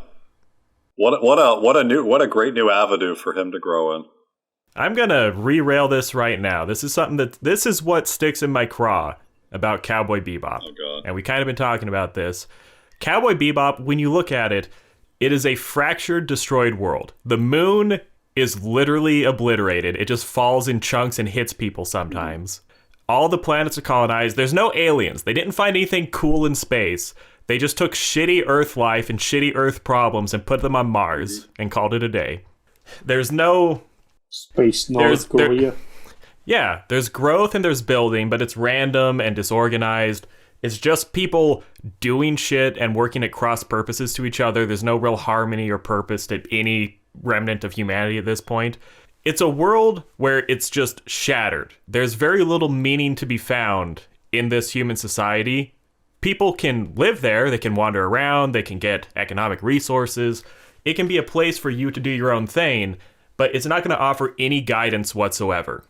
Where Spike's whole thing is, the little predictable chunk of his reality was the Syndicate. it pushed him out, and then the chaos of the larger world pulled him back in, or gave him a chance to jump back in, or an excuse, I guess. I think this is a world where if you look at all the characters, I think a lot of people respond to aimlessness and despair by taking refuge in aesthetics. They color and they pretty up their very mundane lives with hints at something deeper, just because that gives them a sense of grounding. Does that make sense? I mean, I think it makes sense in the sense that we take our mundane lives and we do try and construct a story and a narrative around it to make it feel more meaningful, like more of, I mean, which is what social media is ultimately meant to do. It's meant to make you feel like you're the center of your own universe when lives just kind of overlap and interconnect with each other. And that's just kind of it. But also, I mean, and I don't even know how much this ties into Cowboy Bebop specifically, but I don't think there's anything necessarily wrong with the mundane. In fact, I think Faye and Spike specifically could actually do a lot better if they embrace the mundane things in life, like abandon, especially Spike, like abandon like this insane fucking like narrative restarting quest that you were mentioning earlier, Green, and just like focus on your friends, focus on the people you care about, and that can be enough to make it in this, you know, in this world or solar system or whatever at this point. Like, cut the tragic hero bullshit and recenter yourself around the things that really matter, which is not Julia, it's not Vicious in the whole scheme of things. Like, it's obviously extremely important to you. And embrace the mundane. You know, be with Faye, be friends with Jet and be there for him. And I'm not saying you should necessarily stop being a bounty hunter, but, you know, I think it's people not coming to the grips with the fact that they live in a mundane situation and that they're not the center of the world can obviously be very jarring. But I think it could also be very liberating and humbling in a way that doesn't necessarily have to be nihilistic, basically. So I don't know how much that ties with Cowboy Bebop. Or you could die in a shootout with an anime character with a giant buzzard. Yeah, men just want one thing: that duel with Spike. And actually, and I say that in a joking way, but it is kind of true too. Like men just want one thing: a pet men crow. Just want a crusade. Like, yeah, they do. They do. I know. I do. Yes, you do. I kind of want a crusade. Where's the crusade? That's the problem. I'm using crusade here. I don't necessarily mean a literal crusade, but men do want a how about a jihad, cause that they can a cause that they can, you know, direct their energy towards and sacrifice themselves for if necessary. Like there's so much meaning tied into like that idea, and not just meaning, but also like willful action and strength and camaraderie and things like that, that obviously makes that very attractive. And obviously most of us are just losers who have nothing to offer. Yeah, but what if we could become as gods? Yeah, I don't think the people on Twitter are going to be doing that. I don't think it's like strongly disagree. I don't think the Twitter sphere is sending their best. Let's put it that way. Yeah, that's kind. Twitter's about to ascend. It's been bought by Elon Musk. Yeah, like Lane, but Elon Musk. Elon serial experiments Musk. Yay! I am the internet, motherfucker. He's going to look at us through the screen every time we browse our timeline. I am going to buy, or actually I just put in an order for some Twitter options. I'm going to have fun with Elon. This is going to be great. But men want a crusade, where I do think that, at least for some people, there's that urge. You want to suffer for a great cause, but then you wake up in a world where there are no great causes. Right. There's just Jet and his eggs. That's all there is. It's just Jet and eggs, and then Ed leaves, and there are no great causes. And I think the comfort in Aesthetic Thane is you think of yourself as a character and you add flavor to what you do, and that takes some of the sting out of not having a grander purpose. I think Vicious is one of the worst offenders here, where Vicious explicitly says there is nothing to believe in. He says that he's an amoral monster, but if he was actually an amoral monster, he would just do that. He wouldn't say it. He would be practical, he would be straightforward, he would be subtle, he wouldn't have the fucking sword, he wouldn't have the giant fucking bird on his shoulder. Vicious doesn't actually believe, oh, there's nothing to believe in. He's frustrated by there's nothing to believe in. So he plays up this idea that he's this nihilistic villain, and fulfilling that role for other people, it gives him a sense of purpose. And then Spike gets pulled into that, and he goes along with the aesthetic as well. And the funny thing at the end, the part of Bebop that drives me so fucking crazy, is in the final fight scene, there's a part where both of them lose their weapons, and they both kick each other's sword and gun back to each other and then kill each other in the last hit. It's so good. Where they're not serious about this. Or they are, but they're like characters in a play. They see themselves as fulfilling this aesthetic vision of what the relationship is, and they care more about that than actually fulfilling what the implied goal would be. Yeah, it's not about honor. It's not, they didn't kick their weapons back because that's like honorable in what you do in a duel. It's because they love it. They love the drama. In the final act. Yeah, they're in the final. They love the drama. It's time to close the curtain. They want to see the credits and you roll. have to do it properly if you're going to do that. Otherwise, it's unsatisfying, right? Like, if you can't do it the right way, if the curtains fall too early, or a light falls down from the fixture, it ruins the moment. So you got to make it right if you're going to be fucking killing each other. Yeah. And I was actually talking about this with Michi a few months ago, which he can't be here, but that gave me the idea to talk about it. Michi sent me a GIF of, you remember when the Bebop crew meet Ed's dad? Yes. Great episode. And he's this giant shit kicker of a best man. Best episode in the show? I would argue it is. It could be. Hard Luck Woman. Could be. Hard Luck Woman, I think, is the best. One of the best scenes in the show, too. But Spike meets someone that he can't beat, where he does his usual routine of spinning around, doing flip kicks, acting crazy, and he spins around and he kicks Ed's dad his leg. But Ed's dad doesn't respond. He just eats the kick, just goes in with his fist and just knocks Spike the fuck out. That's pretty funny. And I feel like that interaction it explains Bebop, where Spike fights people. Spike is actually good at fighting, but Spike fights people like Bruce Lee. It's this flamboyant performance. He fights people in a way where he's putting on a show for an imaginary audience. And the people he fights, they reciprocate, where when he punches a thug, they get hit, but they respond the way a thug would in a TV show. They flail their arms, they go, whoa, I'm flying backwards, the hero hit me. And they fight and act like thugs. They're not practical. Ed's dad is autistic. He cannot perceive the narrative that Spike is trying to fulfill. He's just totally practical. So he has a moment of just autistic clarity. Oh, this person is hitting me. They're good at fighting, but they're just hitting me with a silly, flamboyant, over-the-top attack. I can react to it going, oh my god, this guy's so good at fighting, and flip around and spin back. Or I can just ignore his silliness, punch him right in the head, and then he goes down.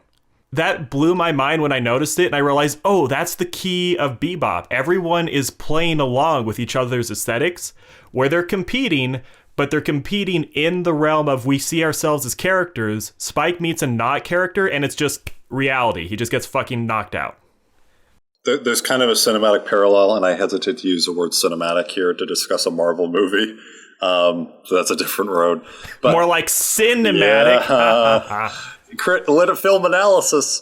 But like, yeah, it's kind of like in the first Avengers movie when Loki, who's a very charismatic villain, tries to attack the Hulk, and the Hulk just like in a very like I said, very flamboyant villain. And then the Hulk is obviously the complete opposite of flamboyant. He just picks up Loki, just slams him to the ground a few times, and then it's done. It's just the whole fight. But yeah, it's he attacks with his normal, like, I mean, you see a lot of that fight style in the first episode where he's just like kind of playing around with the red eye guy or whatever the fuck he's called. Yeah, it's like a dance. It's a dance, yeah, exactly that. And he approaches it in his normal way. He's used to winning too, or at least having an upper hand, holding his own, and he just gets fucking annihilated in the most brutal, straightforward way possible. Just a right hook, classic, or whatever it is, and it's just not gonna play the game. Which totally contrasts with the opposite of that, which is when he meets the blonde cowboy. Where it's a dance the whole time together. Who? Remember the cowboy funk, the cowboy Andy, who's basically Space Dandy. Cowboy Andy, Cowboy Space Dandy. Fuck, there's actually more shadows. But Thupa, it's the bounty hunter who rides a horse and is a goofy Western American cowboy Yeah, image. he's just an American, basically. He turns into a samurai in the final scene. Fucking. It's one of the last episodes. I have Cowboy no Funk. idea. Just look up Cowboy Andy. You'll see him immediately. Remember the Teddy Bomber? The guy who puts the bombs in the teddy bears?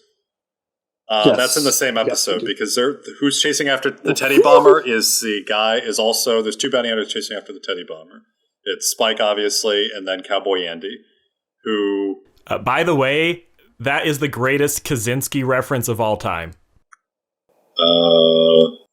I have no idea what you're talking about. Ted Kaczynski, the Unabomber. I don't know much about Ted Kaczynski, and I'm kind of proud that I don't. Not be like just. Hey, it's okay. I'll just say this: anime and its consequences have been a disaster for the human race. I think we can agree on that. Yeah. I mean, I exist, so yes. Do you? Only as a concept. Only as a concept. Okay. You know what? I care about Thupa, and therefore he exists. I'll solve that true. right now. And no man is a failure as friends. They're, I think they're complementary philosophies. You're right, Ra. I am a winner. And then Green starts editing the podcast, and he realizes that he has been recording himself in 2 windows of Audacity, and I actually don't exist. By the way, I'm not saying. By the way, it's not me lording anything over you, Green. It's like I'm definitely not a winner. Or at least I don't perceive myself to be. It's okay. Yeah, but you just inspired me. I was going to commit seppuku on the rooftop of a Japanese Defense Force building after calling for the restoration of the Emperor. Oh, yeah. But now I don't have to. Why do you not have to? I understand that. I understand the historical reference. Okay, it's because you have friends. Yeah. The revolution was the friends we made along the way. Yeah, exactly. I don't know. Thupa, do you have anything to interject? You've been quiet for a bit. Honestly, not really. Okay, I'll say about Cowboy Andy real quick. That was a crazy exchange because it's Spike, who totally sees himself as a character and completely plays up his aesthetic, versus the only character who does that more than him and does not even try to be subtle about it. He literally dresses as a fucking cowboy. And it's hilarious because it's an unstoppable force meeting an immovable object, where their autism is just off the scale, so it's just creating a rift in the universe where physics breaks down. The best part of their interaction to me is when they're having the rooftop fight, they have a section where they're running along the roof. They both have guns out and they are shooting at each other, where they are actually trying to hit each other, kind of, but it's with the understanding of they're these goofy characters in a fight scene where there's no malice behind it, where on one level they're trying to hit each other, but on another level they kind of understand that they're going to barely miss over and over again and then have a fist fight at the end. It's crazy because their delusions are exactly compatible, where it has no effect on reality whatsoever. Yeah, they're I think you're really overthinking shit. Well, I think he is right. Thupa, why do you think I'm here? Yeah, Look where you are. but he is. I do think he is right though, in the sense that like they are mirror of each other, and they enjoy the play that they're in. Just like Vicious and Spike enjoy the drama that they're in, and that's ultimately the point. when Spike comes across Cowboy Andy, like he said, he sees himself in the other, and the other Cowboy Andy sees himself in Spike, and they're not friends, but they're kind of, they're kind of brothers in arms in a way, and they're shooting their shit and they're enjoying it together. And if they ended up killing each other, one or the other, it's like, well, that just comes with the territory, right, of the play. Yeah, they would be fine. It's like, but you're right. It's not out of malice. Like, they don't hate each other. They very much enjoy each other's interaction with each other. It's also that funny dynamic of, do you ever meet a new friend group and you realize they already have a person who kind of fulfills your role in the friend group? Yes. Yep. It's like you meet your counterpart in another group, and it's this immediate tension. Like, we're either going to be best friends or we're just going to beat the fuck out of each other. There's no other alternative. Yep. The cultural niche that's been filled there has already been taken up. So you have to carve out either a new one, or not. So, cool. Dude, I only have like 15 minutes left here. I know you do. Do you? Oh wait, what were you? But about I was going to say, like, do we want to talk a little bit about, like, we haven't even talked about the music at all. Oh yeah, I was going to conclude with this. Great. Jazz sucks. But Cowboy Bebop jazz is good. But I was wondering if we want to talk about. Dude, but it's the best soundtrack of like all time. Like, even Made in Abyss is the best soundtrack. I haven't watched. It's a solid 4. Oh my god, dude! Like, what the fuck, dude? It's not like a good soundtrack by Anime City. No, it's like one of the best soundtracks ever done. Okay, all right. Yeah. Anyway, but no, but on a percentile scale, but it's my a point 4. was, like, do we want to talk about here near the end? Like, what do we score Cowboy Bebop and why? Like, you already kind of started with that earlier on, Green. So maybe you just want to like summarize it. I will go. But I will go really quick and complete that thought. I score Cowboy Bebop an 8, probably a strong 8, where it's perfect. It's the best show. It is the most competent implementation of an anime idea probably ever, but it didn't give me that really visceral satisfaction that I look for. And it just kind of trails off, and I don't feel the strong personal connection with most of it enough to give it a 10 like most people would. It does stick with me, though, because what Spike does at the end feels like how I view my own life, and so it fills me with the dread of God, going, oh my God, am I being Spike? Am I fantasizing about throwing my life away? To fulfill an aesthetic, and everyone's going to be sad after. But what am I going to do? Just keep doing this forever? I can't. That's no option. Mm-hmm. So strong 8 for existential dread. Okay, I'm done. Go, Ari. I was interested in hearing Thupa next, actually, but I can go next. Sure. Go, Thupa! I want to hear what do you think? What's your score and why? Maybe a strong 7, maybe a weak 8. Somewhere in between there, either or would work. Because here's the thing, I like a lot of things about Cowboy Bebop, but I don't particularly care about the show itself. I understand why it's good, and I understand a lot of things around it. But boy, when I just look at the complete package, I wanted to return to it time and time again as I move on in my life, but realistically, when I do, I just see the same thing that I saw before, and I don't really get anything more out of it. That's fair. Thank you. I am just kind of bored by it at this point. And mine's easy. The music sucks. Easy 10 out of 10. Easy. Did you just say the music sucks? The music was the worst. The music does not, like an object. Like, you can't even have an objectively wrong opinion about Art Thupa, and yours is objectively wrong. Exactly. Okay, I will say this. That's my brand. Hey, I don't really like jazz, but a few songs in bebop that are great. The Greenbird song, one, it has my name in it. 2, that's just a beautiful song. That's one of the best parts of bebop. 2, this segs into the scene, but the best scene in Bebop is when the fucking Native Americans see Gren fall from the sky. Yep. A lion, space lion. Yep. Yeah, that is incredible. Where the little kid Indian says, "Hey, what's that? Is that a star?" And then Bull says, "Yes, that star is the tear of a great warrior, a pitiful soul who could not believe in the great spirit, which I identify with, kind of." And I love that.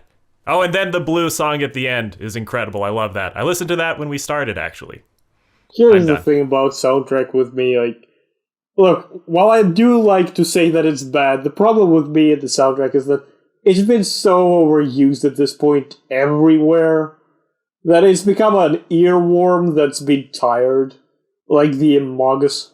It's not the show's fault, though. Okay. It's not the show's fault, it's just the thing that I'm fed up with the soundtrack, so when I hear most of it, I'm like, ugh. I will corroborate that about the opening and ending. Maybe it's because I only watched it once, but most of the songs in the meat of the show, I think, hold up. The real folk blues, though, I think holds up every time I listen to it, though. No matter how overplayed it is. Especially if you hear the full song is incredible.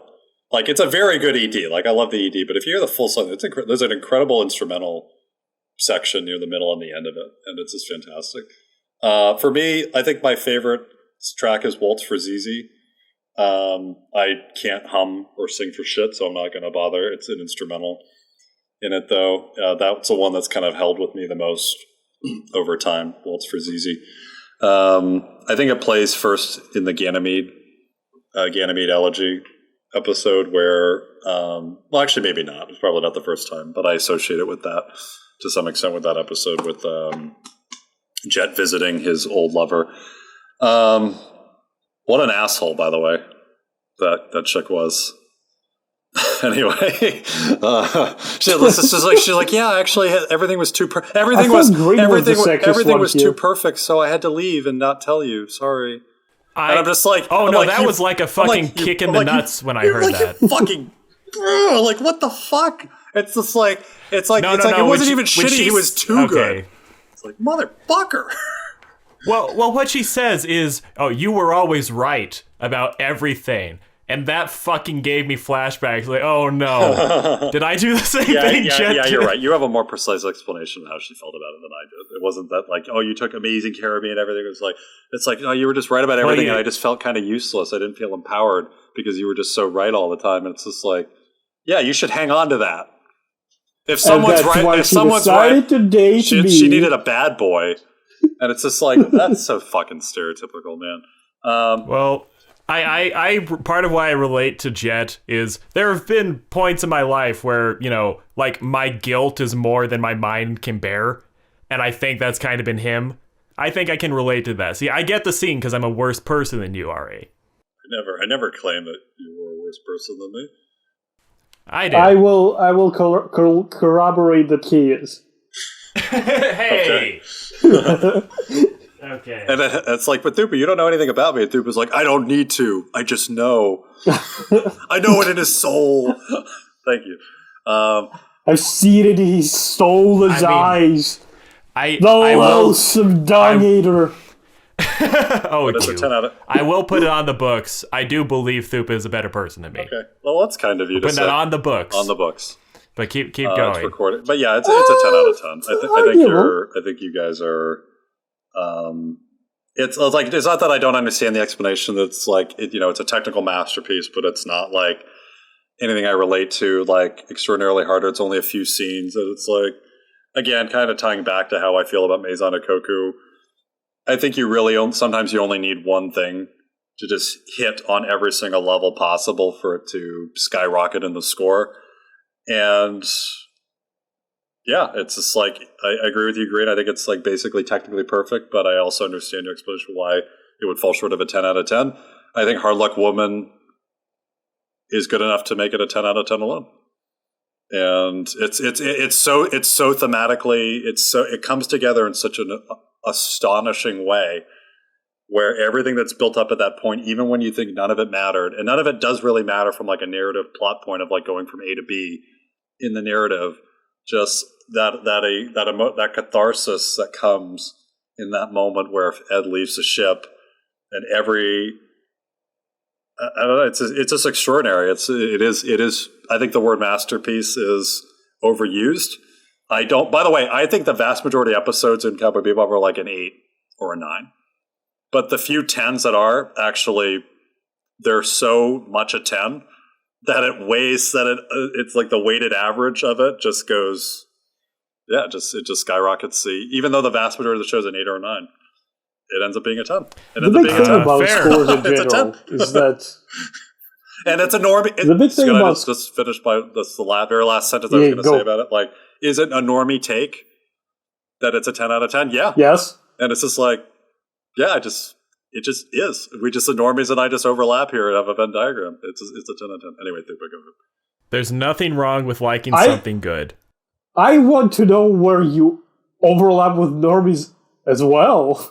Me personally? Like, yeah. I mean... Tell me about yourself. Show me your dirty underwear. We got like 5 minutes left here, Thupa, so...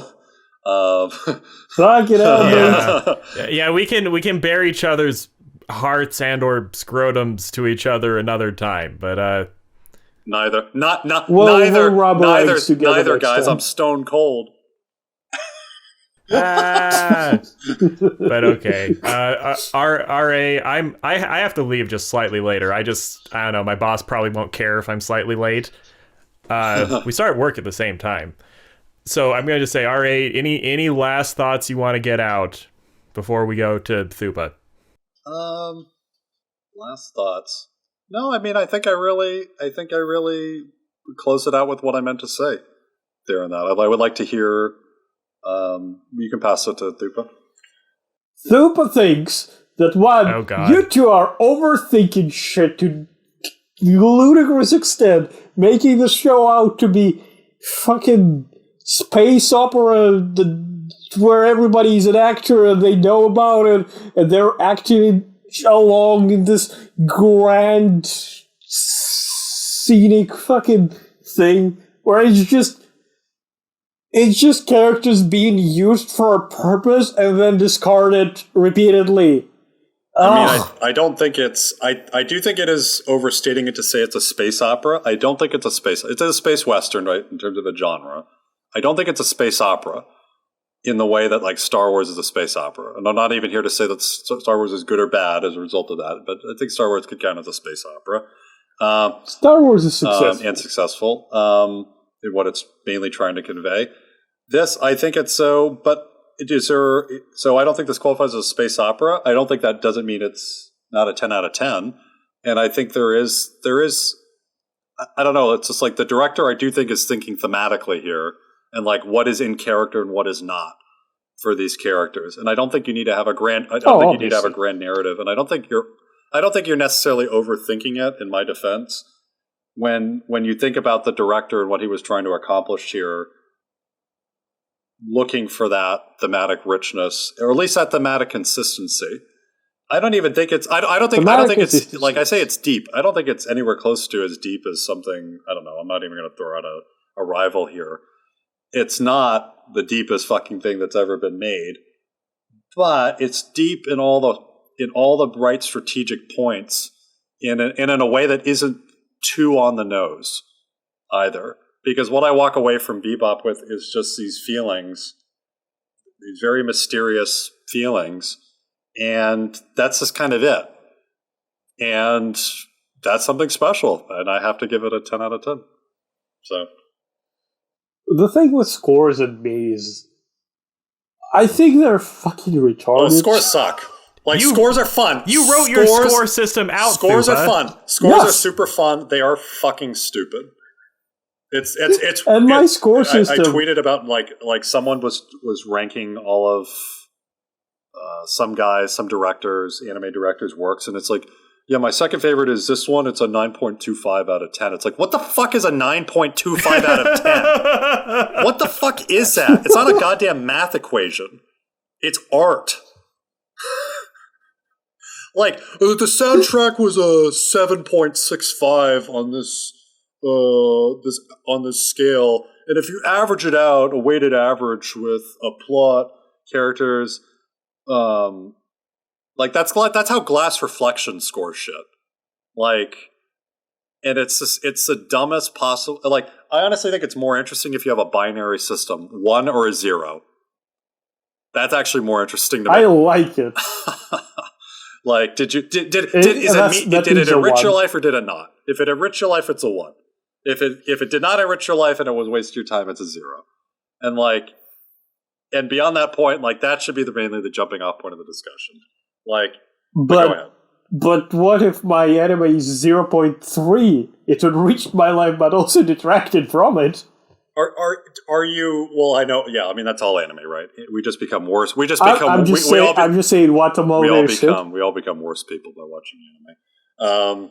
Hey, but RA, what if a show brings you a lot of comfort and joy and has a great soundtrack, but then it inspires you to immolate yourself on the steps of a federal building? I don't know which anime we're talking about specifically. Or which one we... Oh, Technolize. Thupa,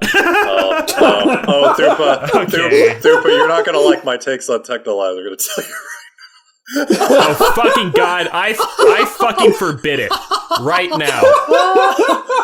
By the way, we were going to talk Technolize. Right, I don't think Technolize is a bad show, by the way. So it's not like I'm going to give it like a 3 out of 10 or something. It's not a bad show. It's not. So I just mean like you're by just saying that you just opened a can of worms. I know, right? I know, and you're clear. But I'm just warning you right now. If we ever talk Technolize, yours is clearly a 10 out of 10. And let's just say the only thing I'm going to say about Technolize right now is it's not a 10 out of 10 for me. Nothing against you. You had to fucking say it, didn't you? He said Technolize first. I fucking vetoed Technolize several times because Thupa basically said he would be reading a book. Right. And it's like the podcast would be longer than the show. And I wouldn't be a good guest for the podcast either because it's just like I don't feel that strongly about it. I don't feel like I could talk 2 hours about Technolize. Just me being honest.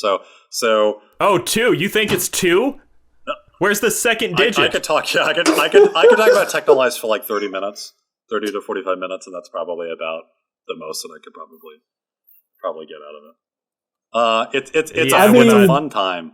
It's a fun little. At one point, I went frame by frame on that anime. Yeah. So even I've never gone frame by frame on Cowboy Bebop. So me being a 10 out of 10, yours is like a 20 out of 10 for. I actually just decided at one point, like far away, I just decided that I'm just gonna put it in its own category because the thing with ratings is when we get to 8, 9, and 10. It's something that you're incredibly biased about.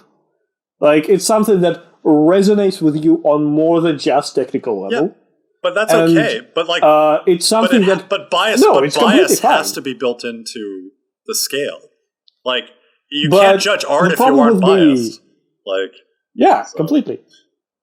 But the problem with me in Technolize is that it came in such a specific time, matter, and fucking way and place that there's just no point rating it because it's pretty much unlikely that another body of work comes into my lifetime that replaces it. It's just off the scale. And that makes sense. Like, I think we don't even have to talk about Technolize to mention that, like, if it's something is that resonant and meaningful to you, then I think you just kind of have to score it a 10 out of 10, no matter how technically competent or incompetent. Anyway, that's it. I'm going to interrupt real quick by saying RA has to go to work like now. Yeah, I do.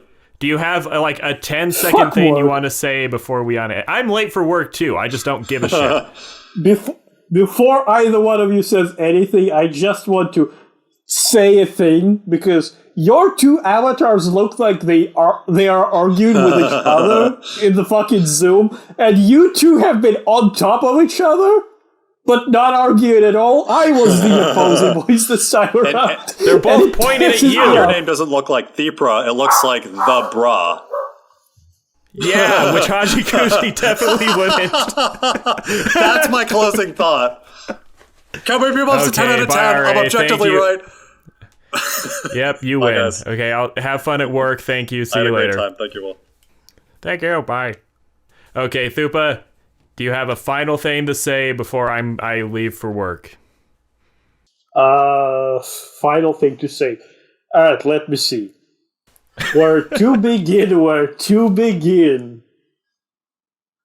So, my luck in Arknights is actually really fucking legendary. On this banner, like NTR, Nerl the Radiant Knight, which they did intentionally, I assume. Okay.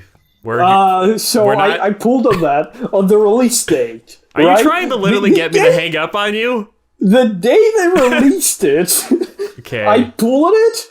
First 25 pulls, get the first 6-star, and it's Okay. and it's fucking garbage. It's Exia. I already have her. It's potential 4. Thupa, I actually want to say goodbye. 3 Thupa! Exias before.